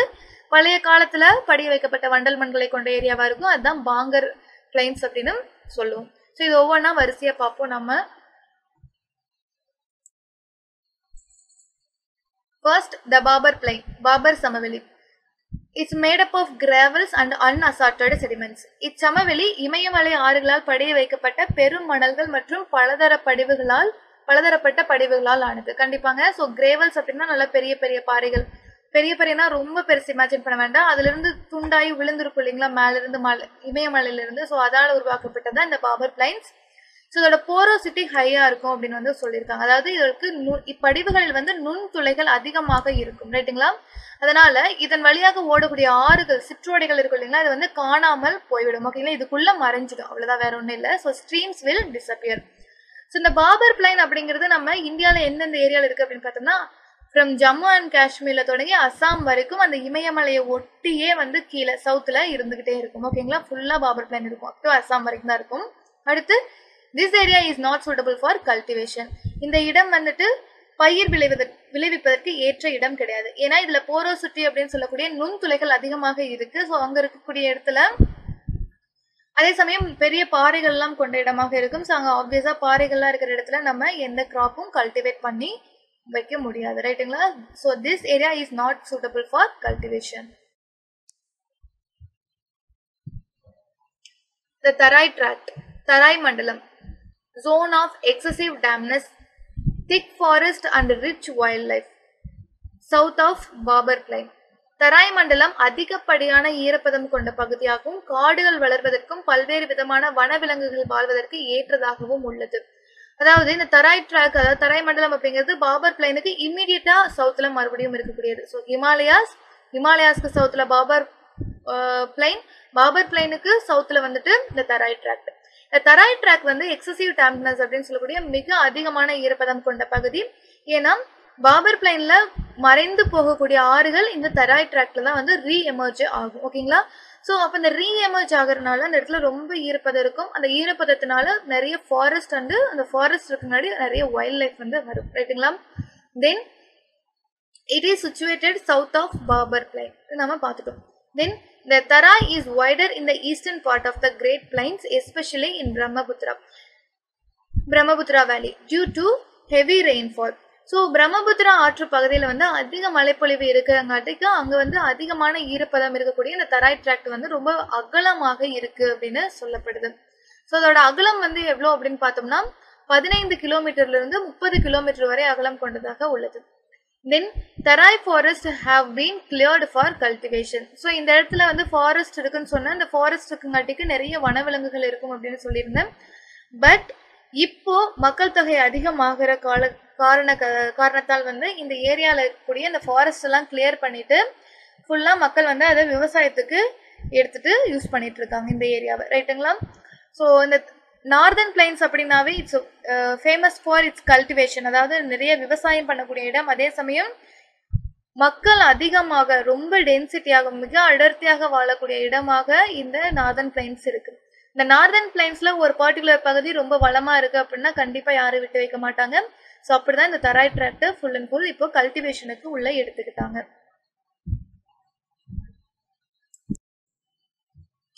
அடுத்து த பாங்கர் பிளைன்ஸ், பாங்கர் சமவெளி. The Bhangar represents the upland alluvial tract of the great plain of India. பெரும் சமவெளியில் காணப்படும் பாங்கர் என்பது மேட்டு நில வண்டல் படிவுகளை கொண்ட நிலத்தோற்றம். ஸோ இங்க வந்து ஓல்டு அலுவியம் தான் இருக்கு. ஓகேங்களா? ஸோ பழைய வண்டல் மண்ணால் வந்து ஆனதுதான் இந்த பாங்கர் சமவெளி. ஸோ ஆறுகள் வந்து பழைய காலகட்டங்கள்ல முதல்ல வண்டல் மண்ணை படிய வச்சிருக்கும். பட் ஆனா அதோட கோர்ஸ் மாறி இருக்கும். ஆறு சின்னதா இருக்கலாம், இல்ல வேற இடத்துல மாறி போயிருந்திருக்கலாம். அப்ப பழைய இடத்துல எந்த வண்டல் மண் படிய வச்சோ அதுதான் வந்து பாங்கர் பிளைன்ஸ் அப்படின்னு சொல்லப்படும். Bhangar land lies above the flood limits of the river. இவை வெள்ளப்பெருக்கு ஏற்படா உயர்நில பகுதிகளில் அமைந்துள்ளன. ஸோ இப்போ ரிவர் வந்து எந்த அளவுக்கு ஃப்ளட் காஸ் பண்ண முடியுமோ, அதாவது வெள்ளம் ஏற்படுத்த முடியுமோ அதை விட உயரமான பகுதிகளில் தான் இந்த பாங்கர் பிளைன்ஸ் இருக்கும். This soil is dark in color, rich in humus content, well drained and useful for agriculture. இம்மண்ணானது கருமை நிறத்துடன் வளமான இலை மக்குகளை கொண்டும் நல்ல வடிகால் அமைப்பையும் கொண்டுள்ளதால் இவை வேளாண்மைக்கு உகந்ததாக உள்ளது அப்படின்னு சொல்லி கொடுத்திருக்காங்க. அதாவது இந்த ஓல்டு அலுவியம் வந்து ரொம்ப டார்க்கா இருக்கும். பிகாஸ் இதுல வந்து ஹியூமஸ் கண்டென்ட் அப்படின்னு சொல்லக்கூடிய இலை மக்குகள் சேரும். ஸோ இந்த இலை மக்குகள் வந்து ஜென்ரலா எதுல ஆட் பண்ணாலும் அது வந்து ஒரு டார்க் கலரை கொடுக்கும். ஸோ இந்த பாங்கர் பிளைன்ல ஆப்வியஸா வந்து ஓல்டு அலுவியம் அந்த மண் இப்போ வந்து எந்த விதத்திலையும் ஆறால் அரிக்கப்படுறதே கிடையாது அப்படின்னு சொல்லி இருக்கு. ஸோ அதுல இருக்கக்கூடிய இலை மக்குகள் வந்து எந்த விதத்திலையும் அந்த இடத்த விட்டு போக சான்ஸ் இல்லை. ஸோ அது வந்து இன்னும் நல்லா டார்க் கலர் தான் கொடுக்கறதுக்கு சான்ஸ் இருக்கு. ரைட்டுங்களா? அதே சமயம் அங்க இருக்கக்கூடிய அந்த மண் வந்துட்டு வெல் ட்ரைன்டா இருக்கு. அதாவது வடிகால் அமைப்பு நல்லா அதுல தண்ணி நம்ம வந்து பாய்க்கிறோம், ஏதாவது கிராப் போட்டுட்டு நம்ம இரிகேட் பண்றோம் அப்படின்னா அது வந்து நல்லா ட்ரைன் ஆயிரும். அந்த பிரச்சனை எல்லாம் இருக்காது. ஓகேங்களா? That's why this bhangar plain is very useful for agriculture. இது வந்து வேளாண்மைக்கு மிக உகந்த நிலமாக உள்ளது.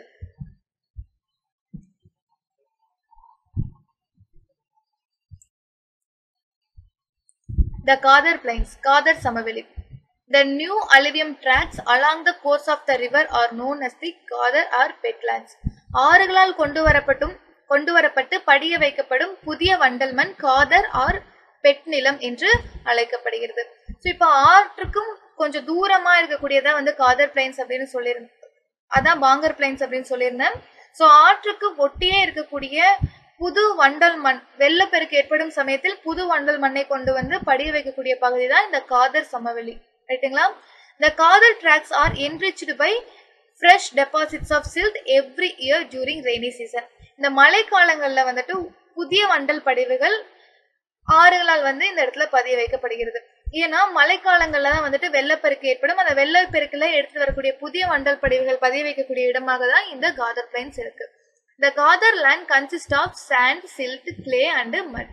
காதர் மணல், களிமண், சேறு மற்றும் வண்டலை கொண்ட ஒரு வளமிக்க பகுதியாகும், சமவெளியாகும் அப்படின்னு சொல்லப்படுது. It is very highly fertile soil. கண்டிப்பாங்க, ஏன்னா வண்டல் மண், புதிய வண்டல் மண் கொண்டு வந்து டெபாசிட் பண்ணப்படுதுன்னா அதுல வந்து ஃபர்டிலிட்டி வந்து அதிகமாக இருக்கும். ஓகேங்களா? ஸோ நல்ல ஃபர்டைல் சாயிலா இருக்கும், நல்ல வளம் மிக்க ஒன்றாக இருக்கும். புது மண் கொண்டு வந்திருப்பாங்க. ஸோ ஆப்வியஸா அந்த இடத்துல விவசாயம் பண்ணா ரொம்ப நல்லாக கிராப் வந்து வளரும் அப்படின்னு சொல்லப்படுது.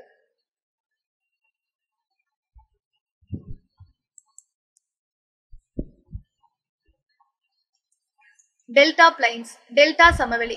The deltaic plain is an extension of the Ghadar land, the lower reaches of the Ganga river. So இந்த காதர் பிளைனுக்கும் கீழே இன்னும் ஆற்று கூட இன்னும் ஒட்டி இருக்கக்கூடிய பகுதி தான் இந்த டெல்டா பிளைன் அப்படின்னு சொல்லப்படக்கூடியது. டெல்டா சமவெளி அப்படிங்கிறது ஆற்றோட மிகவும் ஒட்டி இருக்கக்கூடிய பகுதி. So it is an area of deposition as the river flows sluggishly, consists of old mud, new mud and marsh. அதாவது இப்பகுதியில் ஆற்றின் வேகம் குறைவாக இருப்பதால் இது நார்மல் கோர்ஸ்ல நடக்கக்கூடியது. காதர் பிளைன்ல ஆறு வெள்ளப்பெருக்கு ஏற்படக்கூடிய மழைக்காலங்களில் படிய வைக்கப்படும். புது வண்டல் மண் வந்து வருடம் படிய வைக்கப்படும் அப்படின்னு சொல்லியிருந்தேன். இந்த டெல்டா பிளைன் அப்படிங்கிறது வருஷம் 365 நாளும் மேக்சிமம் வந்து ஆஃப் ஆஃப் தி மந்த் வந்து மேக்சிமம் ஆறுகள் வந்து பொறுமையா தான் போகும். மழைப்பொழிவு இல்லாதனால வெள்ளப்பெருக்கு எடுத்து ஓடாது. அந்த பொறுமையா போகிறப்ப வண்டல் மண் படிவுகள் படிய வைக்கப்படுகின்றன. அந்த வண்டல் மண் படிய வைக்கப்படக்கூடிய இடங்கள் தான் டெல்டா சமவெளி அப்படின்னு சொல்லப்படுது.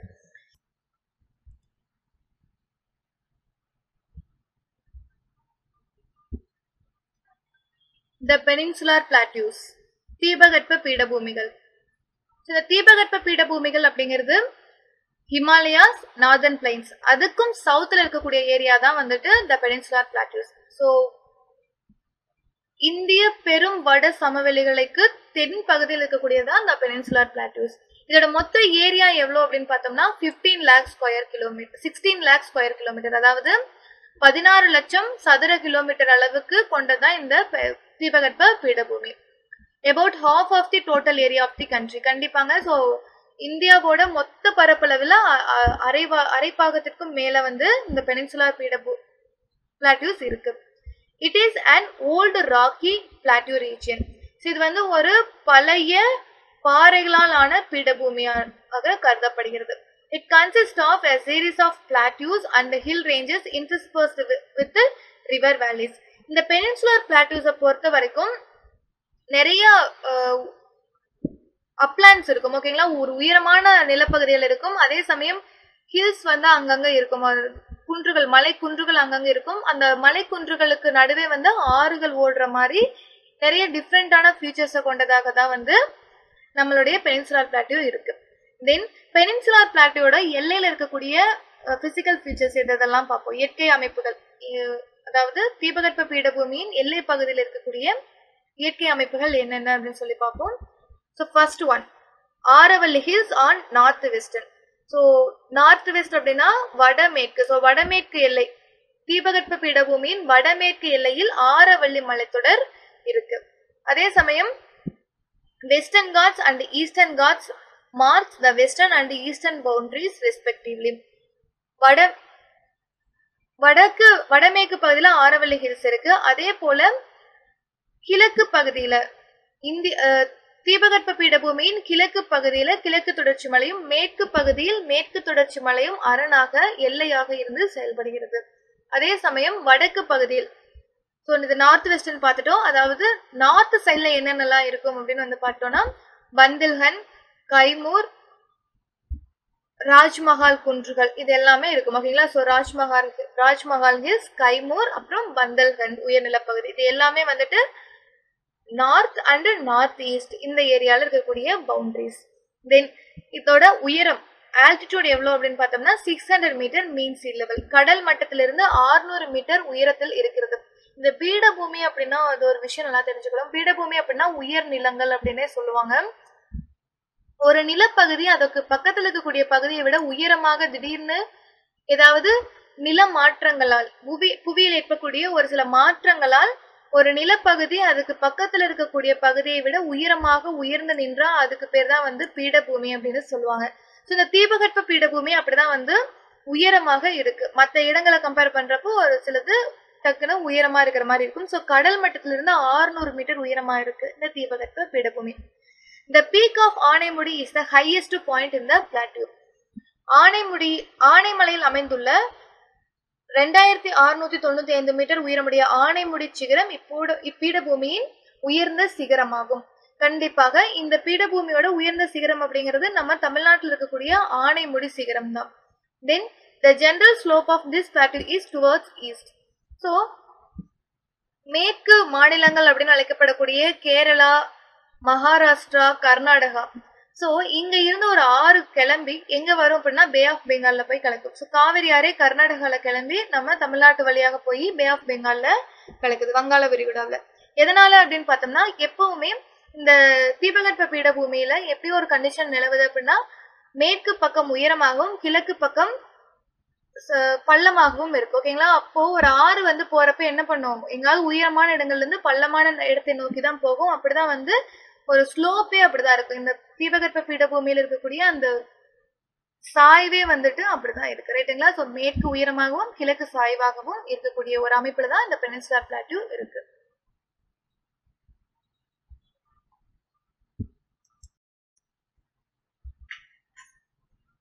So it's a part of the Gondwana land. So இது வந்து ஒரு கோண்ட்வானா நிலப்பகுதியின் ஒரு பகுதியாகும் அப்படின்னு அழைக்கப்படுது. ஸோ இந்த பெனின்சுலர் பிளாட்டியூ அப்படின்னு பார்த்தோம்னா ஒரு ட்ரையாங்கிள் ஷேப்ல இருக்கும் இல்லைங்களா, அதுதான் வந்து ஜெனரலைஸ் பண்ணி சொல்றோம். நார்தர்ன் பிளைன்ல இருந்து இருக்கக்கூடிய அந்த ஃபுல் ஏரியாவும்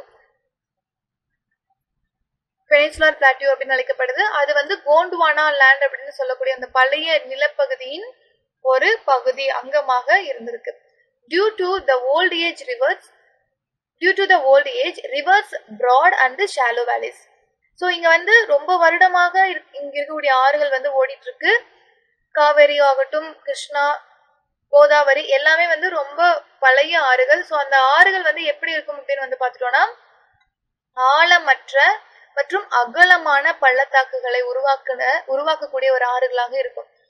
ஸோ ஒரு புது ஆறு உருவாகுது அப்படின்னா கண்டிப்பா அது வந்து இப்பதான் அதோட கோர்ஸ்ல போகும். அப்போ அங்க இருக்கக்கூடிய மண்ணையெல்லாம் அரிச்சிட்டு போகும், ஒரு பள்ளத்தை உருவாக்கும். பட் ஆல்ரெடி அது அப்படி வந்து ரொம்ப வருட காலமாக இருக்கும் பட்சத்தில் ஆறுகள் தான் கொண்டு வந்த வண்டல் படிவுகளை படிய வைத்து அதோட பள்ளத்தை என்ன பண்ணிரும், ஆழமற்றதாக மாற்றக்கூடியதாக தான் இருக்கும். ஸோ அப்படிப்பட்ட பழைய ஆறுகளை மூப்பு ஆறுகளை கொண்ட ஒரு நிலமாக பெனின்சுலர் பிளாட்டியூ இருக்கு. The river Narmada divides the plateau region of India broadly into two parts. So இந்த நர்மதா ஆறு இருக்கு இல்லைங்களா, மேற்கு நோக்கி பாயக்கூடிய முக்கியமான 2 ஆறுகளில் நர்மதா, தாப்பி ரெண்டும் முக்கியமான ஆறுகள். இதுல இந்த நர்மதா ஆற்றுக்கு வடக்கே இருக்கக்கூடிய அதே சமயம் நார்தர்ன் பிளைன்ஸ் அப்படின்னு சொல்லக்கூடிய வட பெரும் சமவெளிக்கு தெற்கே இருக்கக்கூடிய அந்த பகுதியை வந்து சென்ட்ரல் ஹைலாண்ட்ஸ் அப்படின்னு சொல்லுவாங்க. அதே நர்மதா ஆற்றுக்கும் தெற்கே இருக்கக்கூடிய மொத்த ஏரியாவையும் என்ன சொல்லுவாங்க அப்படின்னு வந்து பார்த்தா டெக்கான் பிளாட்டியூ, தக்கான பீடபூமி அப்படின்னு சொல்லுவாங்க. ரைட்டுங்களா?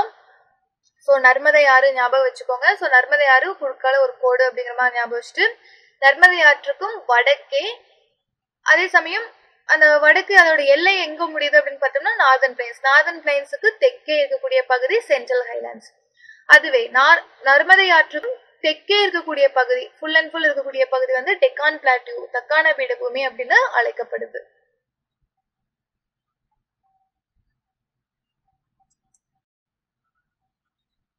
ஸோ இந்த சென்ட்ரல் ஹைலாண்ட்ஸ் சொன்னேன் இல்லைங்களா, நர்மதை ஆற்றுக்கும் நார்தர்ன் கிரேட் பிளைன்ஸுக்கும் இடையில இருக்கக்கூடிய சென்ட்ரல் ஹைலாண்ட்ஸ் பத்தி பார்ப்போம். மத்திய உயர்நிலங்கள். ஸோ இந்த மத்திய உயர்நிலங்கள் பத்தி பார்ப்போம்.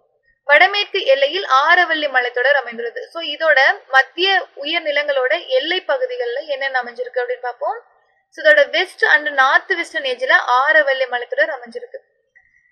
இந்த ஆரவல்லி மலைத்தொடரை பத்தி பாக்குற போது இது குஜராத்ல இருந்து டெல்லி வரைக்கும் ராஜஸ்தானின் வழியாக செல்லக்கூடிய ஒரு மலைத்தொடராக பார்க்கப்படுது. இதோட டிஸ்டன்ஸ் வந்து பார்த்துட்டோம்னா 700 கிலோமீட்டர், 700 கிலோமீட்டர் வரை தூரம் கொண்ட இந்த ஆரவல்லி மலைத்தொடர் வடமேற்காக குஜராத்திலிருந்து ராஜஸ்தான் வழியாக டெல்லி வரை நீண்டுள்ளது. The height of these hills is above 1500 meter in southwest, while near Delhi the height is hardly 400 meter. So இதோட உயரம் வந்து இந்த குஜராத் கிட்ட கிளம்புது இல்லைங்களா, அந்த இடத்துல வந்து கிட்டத்தட்ட 1500 மீட்டர் உயரம் இருக்கு. பட் ஆனா டெல்லி கிட்ட போறப்ப இதோட உயரம் வந்து 400 மீட்டராக குறைஞ்சிருது. ரைட்டுங்களா. தென் ஆரவல்லி ரேஞ்சில் இருக்கக்கூடிய ஹையஸ்ட் பீக் நேம் என்ன அப்படின்னு பார்த்தோம்னா குருஷிகார். குருஷிகார் அப்படிங்கிற இடம் தான் வந்து ஆரவல்லி மலைத்தொடரின் மிக உயரமான சிகரமாக கருதப்படுகிறது. அதோட உயரம் எவ்வளவு அப்படின்னு பார்த்தோம்னா 1722 மீட்டர், 1722 மீட்டர் உயரம் கொண்டதாக குருஷிகார் உள்ளது. அதான் வந்து ஆரவல்லி மலைத்தொடரோட உயரமான சிகரம்.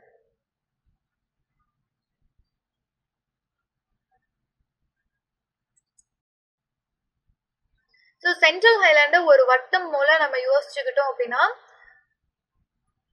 ஸோ இப்போ நம்ம கையில கூட பாம் அப்படின்னு வச்சுப்போம் இல்லைங்களா. ஸோ கையில இருக்கக்கூடிய நம்மளோட உள்ளங்கையை எடுத்துட்டோம் அப்படின்னா, ஸோ இந்த உள்ளங்கையை 4ஆ பிரிச்சுக்கலாம்.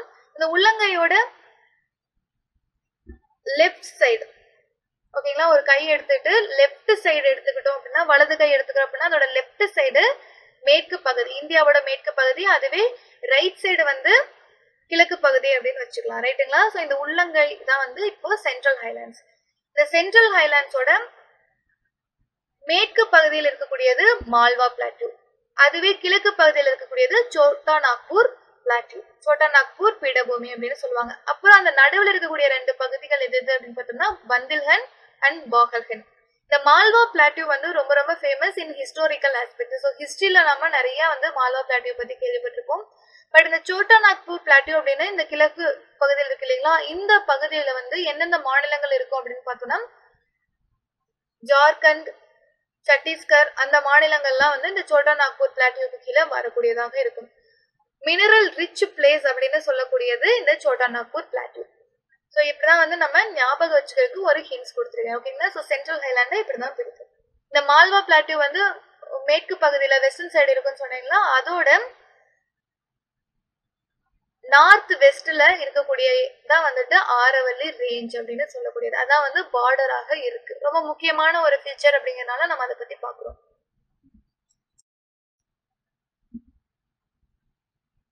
First Malwa plateau. So Malwa பீடபூமி சம்பல், பெட்வா அண்ட் கென் ரிவர்ஸ். சம்பல், பெட்வா, கென் போன்ற ஆறுகள் இப்பீடபூமியில் பாய்ந்து யமுனை ஆற்றுடன் கலக்கின்றன.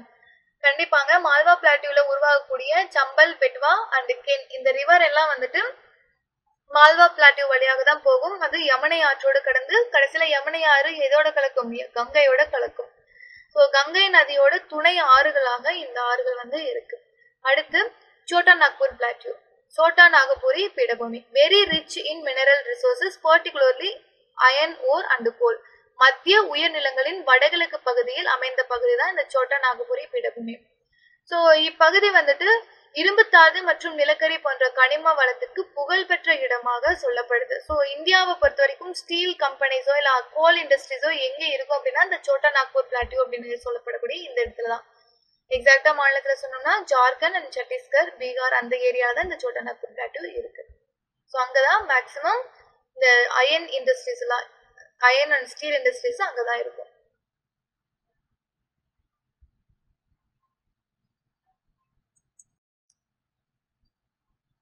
டெக்கான் பிளாட்யூ, தக்கான பீடபூமி.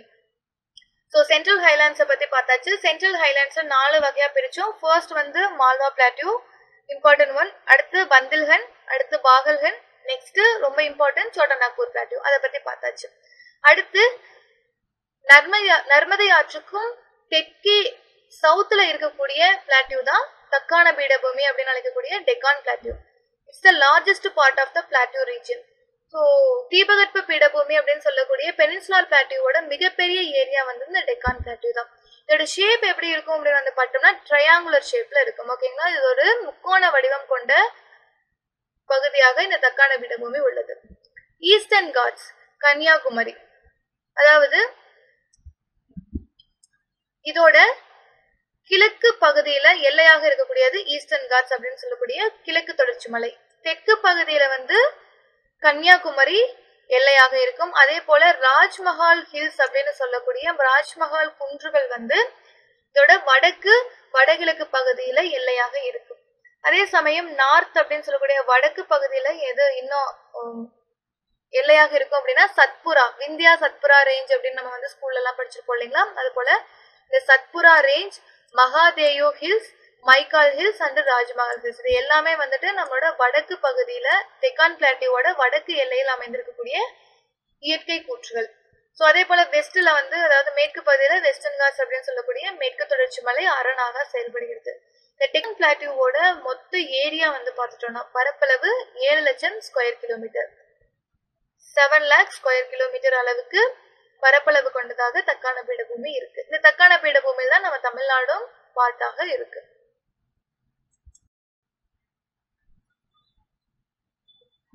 ஸோ ஃபர்ஸ்ட் வெஸ்டர்ன் காட்ஸை பத்தி பார்ப்போம். மேற்கு தொடர்ச்சி மலை, it's a northern part of this range, சாகியாத்ரிஸ். அதாவது இந்த மேற்கு தொடர்ச்சி மலை குஜராத், மகாராஷ்டிரால இருந்து கேரளா, தமிழ்நாடு வரைக்கும் ஒரு ஃபுல் ஸ்ட்ரெச்சா தொடர்ச்சியாக இருக்கக்கூடிய ஒரு மலை.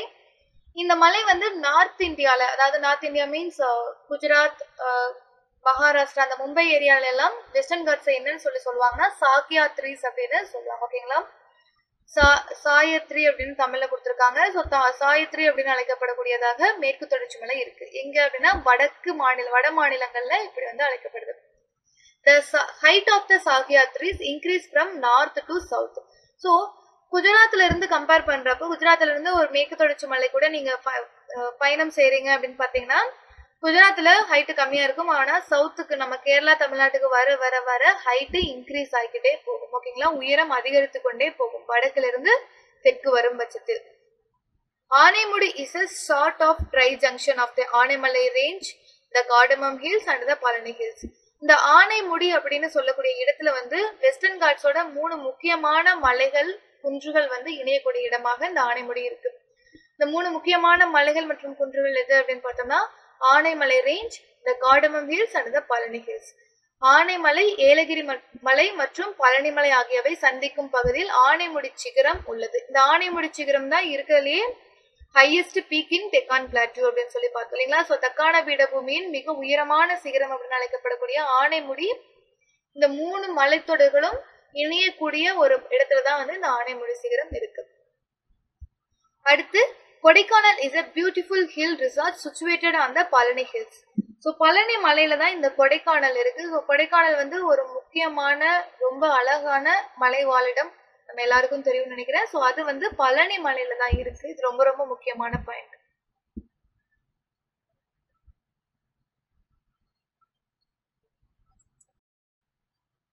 அடுத்து ஈஸ்டர்ன் காட்ஸ், கிழக்கு தொடர்ச்சி மலை. It forms the eastern edge of this plateau. Deccan பிளாட்டியோட அதாவது தக்கான பீடபூமியின் கிழக்கு எல்லையாக செயல்படுவதாக இந்த கிழக்கு தொடர்ச்சி மலை அமைந்துள்ளது. It is also called as Purvadri. ஓகேங்களா, இது வந்து பூர்வாத்ரி அப்படின்னும் அழைக்கப்படுகிறது. இம்மலைத்தொடர் பூர்வாத்ரி என்றும் அழைக்கப்படுகிறது. இந்த பூர்வாஞ்சல் ஹில்ஸ் அப்படின்னு எதை அழைப்போம்னு சொல்லி பார்த்தோம். ஈஸ்டர்ன் ஹிமாலயாஸ் இருக்கு இல்லைங்களா, கிழக்கு இமயமலைத்தொடர் வந்து பூர்வாந்திரி அப்படின்னு அழைக்கப்படும், பூர்வாஞ்சல் அப்படின்னு அழைக்கப்படும். அதோட ஈஸ்டர்ன் காட்ஸ் கிழக்கு தொடர்ச்சி மலை வந்து பூர்வாத்ரி அப்படின்னு அழைக்கப்படும். Eastern Ghats join the western Ghats at the Nilgiri hills bordering Karnataka and Tamil Nadu. Karnataka மற்றும் தமிழ்நாட்டு எல்லையில் உள்ள நீலகிரி மலையில் கிழக்கு தொடர்ச்சி மலையும் மேற்கு தொடர்ச்சி மலையும் ஒன்றிணைகிறது. ஸோ இது கொஸ்டின்ல கேட்பாங்க, கிழக்கு தொடர்ச்சி மலையும் மேற்கு தொடர்ச்சி மலையும் இணையக்கூடிய இடம் எது அப்படின்னு கேட்பாங்க. அது நீலகிரி மலை. ஸோ இந்த நீலகிரி அப்படிங்கிறது கர்நாடகா மற்றும் தமிழ்நாட்டோட பார்டர்ல இருக்கக்கூடிய ஒரு பகுதி. அடுத்து it's not a continuous like the western Ghats. அதாவது மேற்கு தொடர்ச்சி மலை அப்படிங்கிறது ஒரு தொடர்ச்சியான மலை. மகாராஷ்டிரால அப்படியே ஸ்டார்ட் ஆகுது அப்படின்னா கேரளா வரைக்கும் ஒரே தொடர்ச்சியா இருக்கும். பெருசா எந்த இடத்துலயும் கட்டெல்லாம் இருக்காது. பட் கிழக்கு தொடர்ச்சி மலையை பொறுத்த வரைக்கும் ஒரு தொடர்ச்சியற்ற மலை அப்படின்னு சொல்லப்படுது. அங்கங்க வந்து கட்டா இருக்கும், பிரேக் ஆகி வந்து மறுபடியும் ஸ்டார்ட் ஆகும். ஓகேங்களா, ஏன் அப்படின்னு பார்த்தோம்னா மேற்கு தொடர்ச்சி மலைகள்ல இருந்து உருவாகக்கூடிய ஆறுகள் கிழக்கு நோக்கி வருகின்றன. அந்த கிழக்கு நோக்கி வரக்கூடிய ஆறுகள் வந்து இந்த கிழக்கு தொடர்ச்சி மலைகள்ல இருக்கக்கூடிய அந்த கேப் இருக்கு இல்லைங்களா, தொடர்ச்சியற்ற பகுதி இருக்கு இல்லைங்களா, அதன் வழியாக தான் வந்து வங்கக்கடல்ல கலக்குது. ஸோ அப்போ இந்த கிழக்கு தொடர்ச்சி மலைகள் உருவாகக்கூடிய காலகட்டங்கள்லயே இந்த ஆறுகள் வந்து பாய்ந்து கொண்டு இருந்திருக்கணும், அந்த ஆறுகள் உருவாகி வந்துட்டு இருந்திருக்கணும். ஸோ அந்த ஆறுகள் பாய்ந்த இடங்கள்ல வந்து மேக்சிமம் அந்த ஒரு தொடர்ச்சியற்ற நிலை வந்து உருவாகி இருக்கலாம். கிழக்கு தொடர்ச்சி மலையின் தொடர்ச்சியற்ற நிலை உருவாக்கியிருக்கலாம். The rivers of Mahanadi, Godavari, Krishna, Pennar and Kaveri have dissected this range at many places.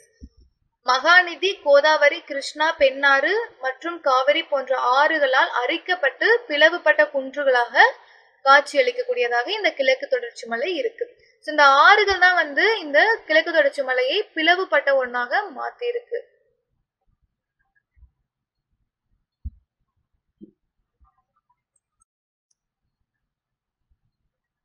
அடுத்து டெசர்ட் பத்தி பார்க்க போறோம். அதாவது பாலைவனங்கள் பத்தி பார்க்க போறோம். பாலைவனம் அப்படின்னாவே நம்ம எல்லாருக்கும் ஞாபகம் வருது ராஜஸ்தான். சோ ராஜஸ்தான்ல தான் இந்தியாவோட மிகப்பெரிய பாலைவனம் இருக்கு. ராஜஸ்தான்ல மட்டும் இல்ல, மற்ற ஒரு சில மாநிலங்கள்லயும் இருக்கு. அதை பத்தி பார்க்க போறோம். த இந்தியன் டெசர்ட், பெரிய இந்திய பாலைவனம், த கிரேட் இந்தியன் டெசர்ட் அப்படின்னு சொல்லுவாங்க. ஸோ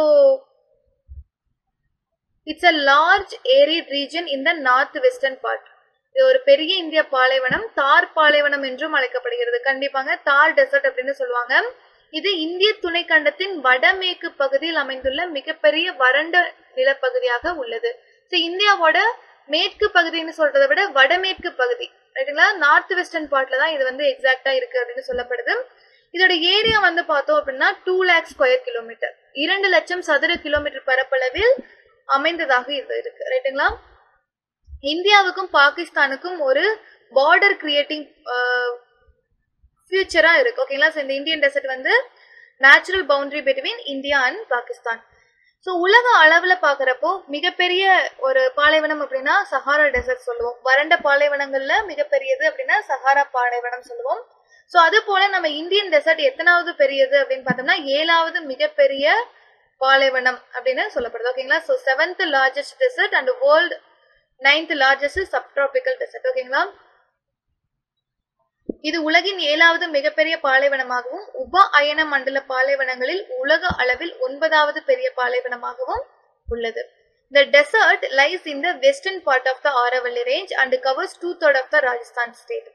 அதாவது ஆரவல்லி தொடர் பார்த்தோம் இல்லைங்களா, மால்வா பிளாட்டியூ, சென்ட்ரல் ஹைலாண்ட்ஸுக்கு பக்கத்துல இருக்கக்கூடிய ஒரு எல்லை பகுதியாக தான் இந்த ஆரவல்லி ரேஞ்ச் பார்த்தோம். குஜராத்ல இருந்து டெல்லி வரைக்கும் போகும். ஸோ இந்த குஜராத்ல இருந்து டெல்லி வரைக்கும் போகக்கூடிய இந்த ஆரவல்லி மலைத்தொடருக்கு மேற்கு பகுதியில் தான் வந்துட்டு இந்த இந்தியன் டெசர்ட் வந்து அமைஞ்சிருக்கு. ஸோ இதோட ராஜஸ்தானோட வந்து ஃபுல் அண்ட் ஃபுல் கவர் பண்ணல. ராஜஸ்தான் மாநிலத்தின் 2/3 பங்கு வந்து இந்தியன் டெசர்ட் இருக்கும். ஸோ ரிமைனிங் 1% வந்து 1 பார்ட் வந்து என்னவா இருக்கும், 1/3 பங்கு நார்மலாக இருக்கும். ஒரு ட்ரையான ஏரியாவா இருந்தாலும் அது வந்து டெசர்ட்டா பாலைவனமாக இருக்கக்கூடிய சான்ஸ் கம்மி. ஸோ ராஜஸ்தான்ல 2/3 பங்கு தான் பாலைவனமாக இருக்கிறது.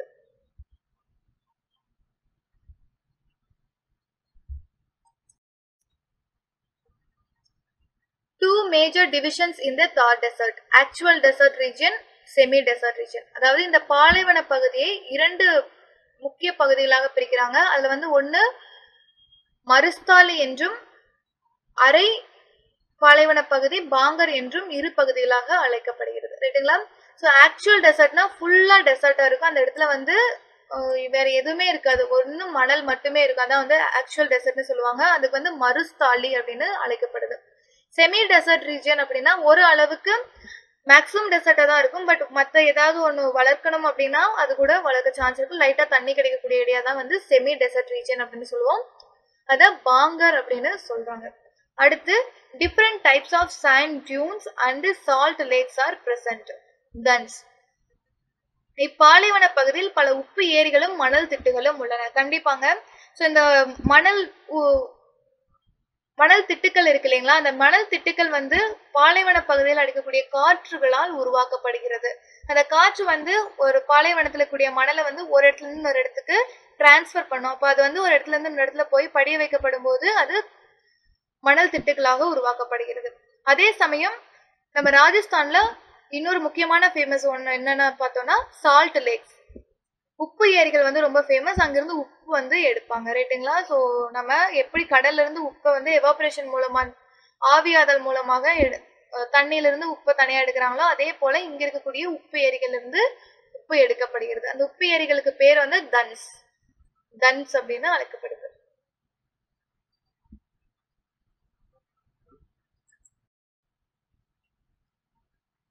The coastal plains, கடற்கரை சமவெளிகள். The western coastal plains, மேற்கு கடற்கரை சமவெளிகள். ஸோ இது வரைக்கும் நம்ம டெசர்ட் வரைக்கும் பார்த்தாச்சு. அடுத்து கோஸ்டல் பிளைன்ஸ் அப்படின்னு இருக்கக்கூடிய ஒரு முக்கியமான பிசிக்கல் ஃபீச்சர்ஸை பற்றி பார்க்க போகிறோம். It's a region between the western Ghats and the Arabian sea. So இது வந்து வெஸ்டர்ன் கோஸ்டல் பிளைன் அப்படின்னு சொல்லக்கூடியது இந்த கேரளா கர்நாடகா பகுதியில், இந்த கோவாலாம் இருக்கு இல்லைங்களா, அந்த பகுதியில் இருக்கக்கூடியது இந்த வெஸ்டர்ன் கோஸ்டல் பிளைன். இது வந்து எதுக்கு இடைப்பட்ட இடம் அப்படின்னு பார்த்தோம்னா, மேற்கு தொடர்ச்சி மலைக்கும் அரபிக்கடலுக்கும் இடைப்பட்ட ஒரு சின்ன ரீஜியன், அப்படியே ஒரு ஸ்ட்ரெச்சா போகக்கூடிய இருக்கும். அதுதான் வந்து வெஸ்டர்ன் கோஸ்டல் பிளைன் அப்படின்னு சொல்லப்படுது.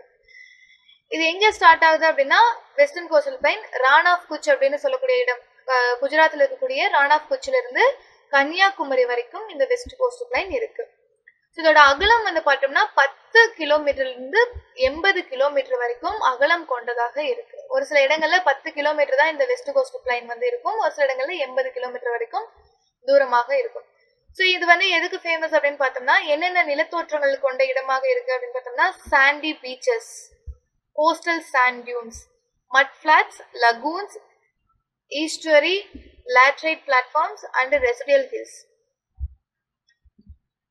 மணல் கடற்கரை, கடற்கரை மணல் குன்றுகள், களிமுகங்கள். களிமுகங்கள் அப்படின்னா வந்து நம்ம ஆறுகள் கலக்கக்கூடிய இடம் இருக்கு இல்லைங்களா, ஈஸ்டரிஸ் அப்படின்னு சொல்லுவோம் இல்லையா, அதுதான்.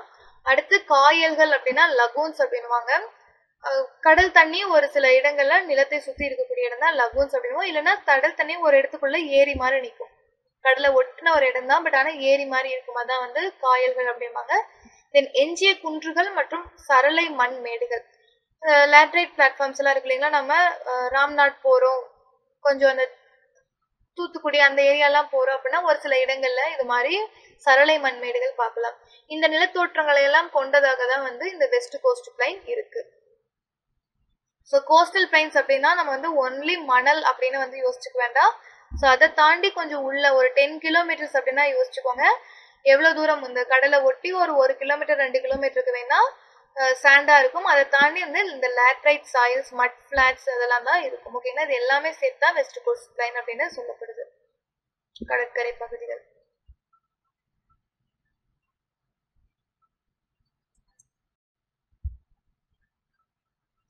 ஸோ இந்த வெஸ்ட் கோஸ்ட் பிளைனை 3ஆ பிரிப்பாங்க. ஓகேங்களா, ஸோ எங்கிருந்து ரான் ஆஃப் கட்ச் குஜராத்ல இருந்து கன்னியாகுமரி வரைக்கும் இருக்கு இல்லைங்களா. ஸோ இதை வந்து 3 பகுதிகளாக பிரிப்பாங்க. இதுல நார்தன் மோஸ்ட் பார்ட், ஓகேங்களா, ஸோ வட பகுதி என்ன அப்படின்னு அழைக்கப்படுதுன்னா கொங்கன் பிளைன் அப்படின்னு அழைக்கப்படுது. ஓகேங்களா, கொங்கன் கடற்கரை பகுதி அப்படின்னு அழைக்கப்படுது. அடுத்து middle part. So middle part அப்படின்னா மத்திய பகுதி. இந்த மத்திய பகுதியோட பெயர் என்ன அப்படின்னா கனாரா அப்படின்னு அழைக்கப்படுது. கனாரா அப்படின்னு அழைக்கப்படக்கூடியதுதான் வந்து மத்திய பகுதி இந்த கோஸ்டல் பிளைனை பொறுத்த வரைக்கும். சதர்ன் பார்ட் அப்படிங்கிறது நம்ம கேரளா தமிழ்நாட்டு பக்கத்தில் இருக்கக்கூடியது. இந்த கோஸ்டல் பிளைனை வந்து மலபார் கோஸ்ட் அப்படின்னு சொல்றாங்க. So Malabar cost. ஸோ 3 பகுதியா பிரிக்கிறாங்க அப்படிங்கிறது ஞாபகம் வச்சுக்கோங்க, ரைட்டுங்களா. ஸோ மலபார் கடற்கரை என்பது தென் பகுதியில் இருக்கக்கூடியது, மத்திய பகுதியில் இருக்கக்கூடியது கனாரா கடற்கரை, அதாவது கர்நாடகா கோவா பகுதியில் இருக்கக்கூடியது. கொங்கன் கடற்கரை அப்படிங்கிறது வட பகுதியில் இருக்கக்கூடியது, அதாவது குஜராத், மகாராஷ்டிரா அந்த ஏரியாவில் இருக்கக்கூடிய கடற்கரைகள் வந்து கொங்கன் பிளைன் அப்படின்னு பிரிக்கிறாங்க. Then shallow lagoons and back waters, kayals and teris. ஆழமில்லாத பல காயல்கள், உப்பங்கழிகள் மற்றும் டெரிஸ் போன்றவை இக்கடற்கரை பகுதியில் இருக்கின்றன. ஸோ இந்த காயல்கள் எல்லாம், உப்பங்கழிகள்லாம் இருக்கு இல்லைங்களா, இதெல்லாம் நம்ம பார்த்துருந்துருப்போம். காயல்ஸ் அப்படின்னா தண்ணி போகக்கூடிய ஒரு சின்ன ஸ்ட்ரெச்சான ஏரியாவா இருக்கும், கடலோட ஜாயிண்ட் ஆகுற மாதிரி இருக்கும். ஸோ இந்த மாதிரியான ஏரிகளும் வந்து நம்ம நிறைய இந்த கோஸ்டல் பிளைன் ஏரியால பார்க்கலாம். கடற்கரை ஒட்டி இடங்கள்ல நிறைய குளங்கள் மாதிரி எல்லாம் நிறைய நின்றுட்டு இருக்கும். அதுதான் வந்து இந்த காயல்ஸ், டெரிஸ் எல்லாம். அடுத்து Vembanad is a famous backwater lake found in this region. Vembanad ஏரி இப்பகுதியில் உள்ள ஒரு முக்கியமான ஏரியாகும். கண்டிப்பாங்க. ஸோ கடலை ஒட்டி இருக்கக்கூடிய ஒரு முக்கியமான ஏரி வந்து வேம்பநாடு ஏரி. இங்கதான் படகு போட்டி, வருடம் நடக்கக்கூடிய படகு போட்டி இந்த வேம்பநாடு ஏரியில தான் நடக்கும். That's very important regarding West Coast Plain.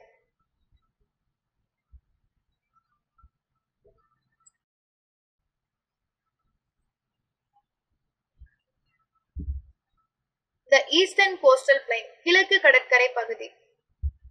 So கிழக்கு கடற்கரை பகுதி அப்படிங்கிறது எந்த ஏரியா அப்படின்னு வந்து பார்த்தோம்னா it's between eastern Ghats and bay of Bengal. வங்காள விரிகுடாவிற்கும் கிழக்கு தொடர்ச்சி மலைக்கும் இடைப்பட்ட பகுதி தான் இந்த கிழக்கு கடற்கரை சமவெளி பகுதி. The coastal plain consists mainly of recent alluvial deposit. So அதாவது ஆறுகளால் படிய வைக்கப்பட்ட வண்டல் படிவுகளால் வந்து உருவாக்கப்பட்டதான் இந்த கிழக்கு கடற்கரை சமவெளி. மேற்கு கடற்கரை சமவெளி அப்படின்னு வந்து பார்த்தோம், அது வந்து மணலால உருவாயிருக்கும், மேக்சிமம் மணல் தான் இருக்கும். பட் ஆனா கிழக்கு கடற்கரை சமவெளியில ஆறுகள் வந்து நிறைய வந்து கடலோட கலக்கறனால இங்க வண்டல் படிவுகளால தான் இந்த ஈஸ்ட் கோஸ்டல் பிளைன்ஸ் வந்து உருவாக்கப்பட்டிருக்கும். ஸோ இதை வந்து ரெண்டா பிரிப்பாங்க. ஸோ ஈஸ்ட் கோஸ்டல் பிளைனை வந்து ஜென்ரலா ரெண்டா பிரிப்பாங்க. இது எங்கிருந்து தொடங்குது அப்படின்னு வந்து பார்த்துட்டோம்னா, ஸோ மேப் எல்லாருக்கும் தெரியும், கல்கத்தால இருந்து தொடங்கும் இல்லைங்களா. ஸோ இந்தியால வெஸ்ட் பங்களாதேஷ் வந்து பக்கத்துல இருக்கக்கூடிய கண்ட்ரி, ஸோ அதுல இருந்து நம்மளுடைய தமிழ்நாடு வரைக்கும் இருக்கும் இல்லைங்களா. ஸோ இதுல நார்த் சிர்கார் அப்படின்னு சொல்லிட்டு கிட்டத்தட்ட ஆந்திராவோட ஆஃப் வரைக்கும் இருக்கக்கூடியது நார்த் சிர்கார் அப்படின்னு சொல்றாங்க. வட சர்க்கார் அப்படின்னு தமிழ்ல சொல்லுவாங்க. அதுவே ஆந்திராவோட மிட்பகுதியில இருந்து தமிழ்நாடு வரைக்கும் இருக்கக்கூடிய ஏரியாவை கோரமண்டல் கோஸ்ட் அப்படின்னு சொல்லப்படுது. சோழமண்டல கடற்கரை அப்படின்னு சொல்லுவாங்க, ரைட்டுங்களா. ஸோ மகாநதிக்கும் கிருஷ்ணா நதிக்கும் இடைப்பட்ட பகுதி வட சர்க்கார் எனவும், கிருஷ்ணா மற்றும் காவிரி ஆற்றுக்கு இடைப்பட்ட பகுதி சோழமண்டல கடற்கரை எனவும் அழைக்கப்படுகிறது. வெஸ்ட் கோஸ்ட் பிளைன் அப்படின்னு சொல்லக்கூடிய மேற்கு கடற்கரை பகுதியை பொறுத்த வரைக்கும் மூணா பிரிச்சிருப்பாங்க. கொங்கன், கனாரா அண்ட் மலபார் கோஸ்ட் அப்படின்னு பிரிச்சிருப்பாங்க. ஈஸ்ட் கோஸ்ட் பிளைனை பொறுத்த வரைக்கும் ரெண்டா பிரிக்கிறாங்க. வடகோட்டில் இருக்கக்கூடியதை வந்து நார்தன் சிர்கார், வட சர்க்கார் அப்படின்னு சொல்றாங்க. அதுவே சவுத்துல இருக்கக்கூடியது கோரமண்டல் கோஸ்ட், சோழமண்டல கடற்கரை பகுதி அப்படின்னு பிரிக்கிறாங்க. ஸோ சென்னையில் இருக்கக்கூடிய மெரினா பீச் இருக்கு இல்லைங்களா, இது ஈஸ்ட் கோஸ்ட் பிளைன்ல தான் அமைஞ்சிருக்கு. It's second longest beach in the world. உலகின் இரண்டாவது மிகப்பெரிய கடற்கரையான மெரினா கடற்கரை இந்த கிழக்கு கடற்கரை சமவெளியில் தான் வந்து அமைஞ்சிருக்கு.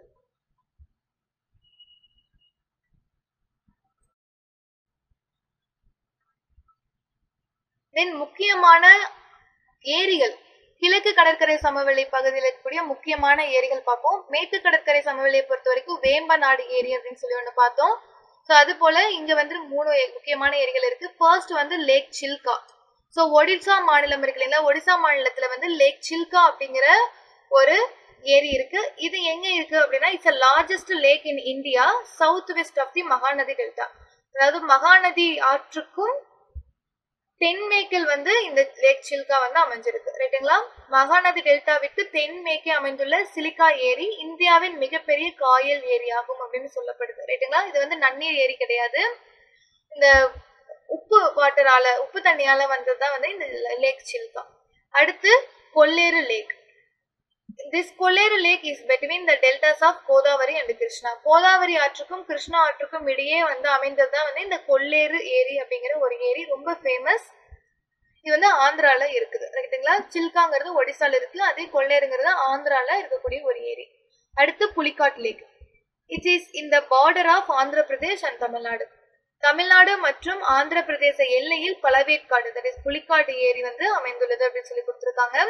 ஸோ புலிகாட் ஏரி வந்து நம்ம திருவள்ளூர் டிஸ்ட்ரிக்ட் இருக்கு இல்லைங்களா, அதுக்கப்புறம் வந்து தாண்டணும் அப்படின்னா கேரளா, ஆந்திரா வந்துடும். அந்த ஆந்திராவுக்கும் தமிழ்நாட்டுக்கும் இடைப்பட்ட இடத்துல தான் இந்த புலிகாட் லேக் அப்படின்னு சொல்லக்கூடிய பழவேற்காடு ஏரி அமைந்துள்ளது.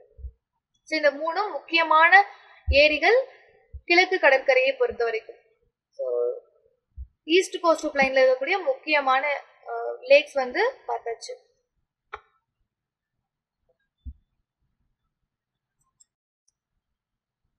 The islands, தீவுகள். ஸோ இந்தியாவை பொறுத்த வரைக்கும் 2 மேஜர் ஐலாண்ட் குரூப்ஸ் இருக்கு. So first one is Andaman and Nicobar islands, then another one is Lakshadweep. So Andaman Nicobar தீவுகள் மற்றும் லட்சத்தீவுகள் என 2 பெரும் தீவு கூட்டங்கள் இந்தியாவில் அமைந்துள்ளன. So islands of Andaman and Nicobar are largely tectonic and volcanic origin. So இந்த அந்தமான் அண்ட் நிக்கோபர் தீவுகள் இருக்கு இல்லைங்களா, அது எதன் மூலமாக உருவாயிருக்கும் அப்படின்னா, எரிமலைகள் வந்து எரிமலைகள் வெடிப்புகளால் வந்து உருவானதாக இருக்கும். ஸோ புவித்தட்டு வந்து 2 மோதி இருக்கும், அதாவது ஈரோ ஏஷியன் பிளேட் அப்புறம் இந்தோ ஆஸ்திரேலியன் பிளேட்னு 2 பிளேட் இருக்கும். ஸோ அந்த 2 பிளேட்டும் மோதினப்போ நிறைய எரிமலை வந்து வெடிச்சு அந்த எரிமலைகள் வந்து கொஞ்சம் கொஞ்சமா நல்லா ஹைட்டா உருவாகி அந்தமான் நிக்கோபர் தீவுகளாக நம்மளுக்கு வெளியே தெரிகிறது. ரைட்டுங்களா? India's only active volcano barren island in Andaman and Nicobar group of islands. So இந்தியாவில் இருக்கக்கூடிய ஒரே ஒரு செயல்படும் எரிமலையான பாரன் ஐலாண்டு, பாரன் தீவு வந்து அந்தமான் நிக்கோபர் தீவு கூட்டத்துல தான் அமைஞ்சிருக்கு. The island of the Arabian sea, அதாவது அரபிக்கடலில் உள்ள லட்சத்தீவுகள் இருக்கு இல்லைங்களா, லட்சத்தீவு. ஸோ அது வந்து எதன் மூலமாக உருவாயிருக்கும் அப்படின்னா முருகை பாறைகளால் உருவானவை. ஸோ இந்த கோரல் பாலிப்ஸ் அப்படின்னு சொல்லுவோம் இல்லையா, அந்த பவளப்பாறைகள், அந்த பாறைகளால் வந்து உருவாக்கப்பட்டதுதான் வந்து நம்மளுடைய Lakshadweep islands. First Andaman and Nicobar islands பத்தி பார்ப்போம். அந்தமான் நிக்கோபர் தீவுகள். ஸோ இதுல மொத்தம் எத்தனை தீவுகள் இருக்கு அப்படின்னு வந்து பார்த்தா 572 ஐலாண்ட்ஸ், 572 தீவுகள் கொண்ட ஒரு பெரும் தீவுகள் அமைப்பாக தான் அந்தமான் நிக்கோபர் ஐலாண்ட்ஸ் இருக்கு. It is very close to equator. The climate remains hot and wet throughout the year and has a dense forest. இந்த அந்தமான் நிக்கோபர் தீவுகள் வந்து பூமத்திய ரேகைக்கு மிக அருகில் வந்து இருக்கும். ரைட்டுங்களா? ஸோ கிட்டத்தட்ட இந்த பாயிண்ட் என்னன்னு பார்த்தோம், 6 டிகிரி 45 மினிட்ஸ் நார்த் அப்படின்னு பார்த்தோம் இல்லைங்களா. ஸோ அப்போ கிட்டத்தட்ட பூமத்திய ரேகை பகுதியில் வந்து 0 டிகிரின்னு சொல்லுவோம் ஈக்குவேட்டர்ல. ஸோ கிட்டத்தட்ட 6 டிகிரி தான் தள்ளி இருக்கு. ஸோ பூமத்திய ரேகைக்கு அருகில் இருக்கிறதுனால இங்க எப்பவுமே வருடம் 365 நாளும் ரொம்ப ஹீட்டாவும் இருக்கும். அதே சமயம் ஆஃப்டர்நூனுக்கு மேல மழைப்பொழிவும் இருக்கும். ஸோ இந்த மாதிரி ஒரு காலநிலை நிலவுவதால மழைப்பொழிவு அதிகமாக இருக்கக்கூடிய இடங்கள்ல என்ன இருக்கும், அடர்ந்த காடுகளை வந்து பரவி காணப்படும். ஸோ இங்க அந்தமான் நிக்கோபர் ஐலாண்ட்ஸ் பார்த்தோம்னா ரொம்ப கிரீனா இருக்கும். It's obviously it's because of it's very very near to equator. That's why அங்க ரெயின் வந்து டெய்லியுமே பெய்யும், அதனால அங்க அடர்ந்த காடுகள் இருக்கும். அடுத்து Port Blair. Port Blair is administrative capital of Andaman and Nicobar islands. So இதோட தலைநகரம் எது அப்படின்னு வந்து பார்த்துட்டோம்னா நிர்வாக தலைநகரம் போர்ட் பிளேயர் அப்படின்னு வந்து சொல்லப்படுது. The 10 degree channel separates Andaman from the Nicobar Island. Andaman and Nicobar islands தான் சொல்றோம். ஸோ அந்தமான் அப்படிங்கிறது வடக்கு பகுதியில் இருக்கக்கூடியது, நிக்கோபர் அப்படிங்கிறது தெற்கு பகுதியில் இருக்கக்கூடிய தீவு கூட்டங்கள். இது இரண்டுக்கும் அந்தமானுக்கும் நிக்கோபருக்கும் இடையே செல்லக்கூடிய சேனல் எது அப்படின்னா 10 டிகிரி சேனல் அப்படின்னு சொல்லுவாங்க. ஓகேங்களா? 10 டிகிரி கால்வாய் அந்தமான் மற்றும் நிக்கோபரை பிரிக்கக்கூடியதாக இருக்கிறது. அடுத்து the southernmost tip, the Indira point is a part of the Nicobar Island. நிக்கோபரின் தென்கோடி முனையை இந்திரா முனை என்று அழைக்கப்படுகிறது. அந்த இந்திரா முனை வந்து நிக்கோபர் ஐலாண்டோட ஒரு பகுதியாக அமைந்துள்ளது.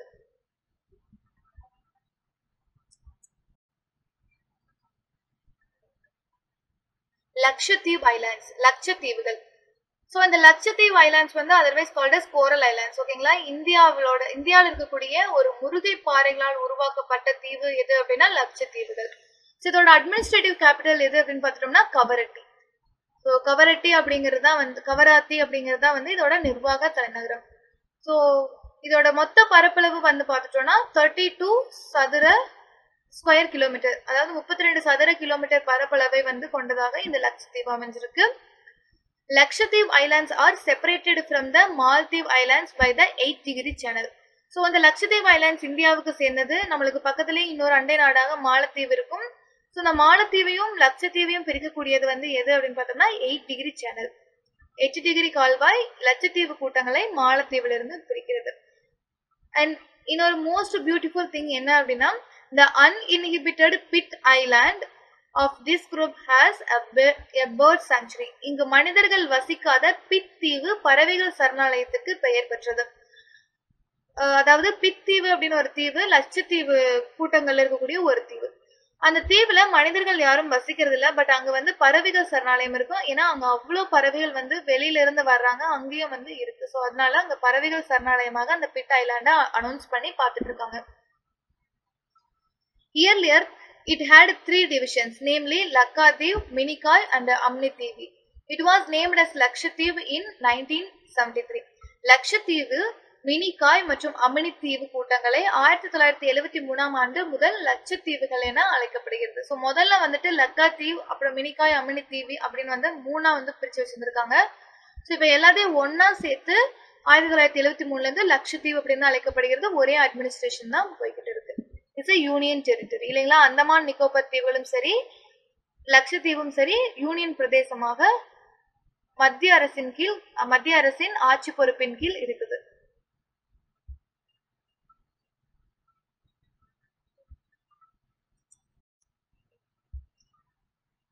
Thank you for the class. So நீங்கள் guiderglobe.comல போனீங்க அப்படின்னா நிறைய இன்னும் சப்ஜெக்ட் ரிலேட்டடான நிறைய வீடியோஸ் உங்களுக்கு இருக்கும். அதே சமயம் கொஷின்ஸ் டெஸ்ட் எடுக்கணும் அப்படின்னா தாராளமாக கைடர் குளோப்பை வந்து நீங்கள் ரெஃபர் பண்ணி பார்க்கலாம். தென் நோட்ஸ் கூட உங்களுக்கு கைடர் குளோப்ல இருக்கும். தேங்க்யூ.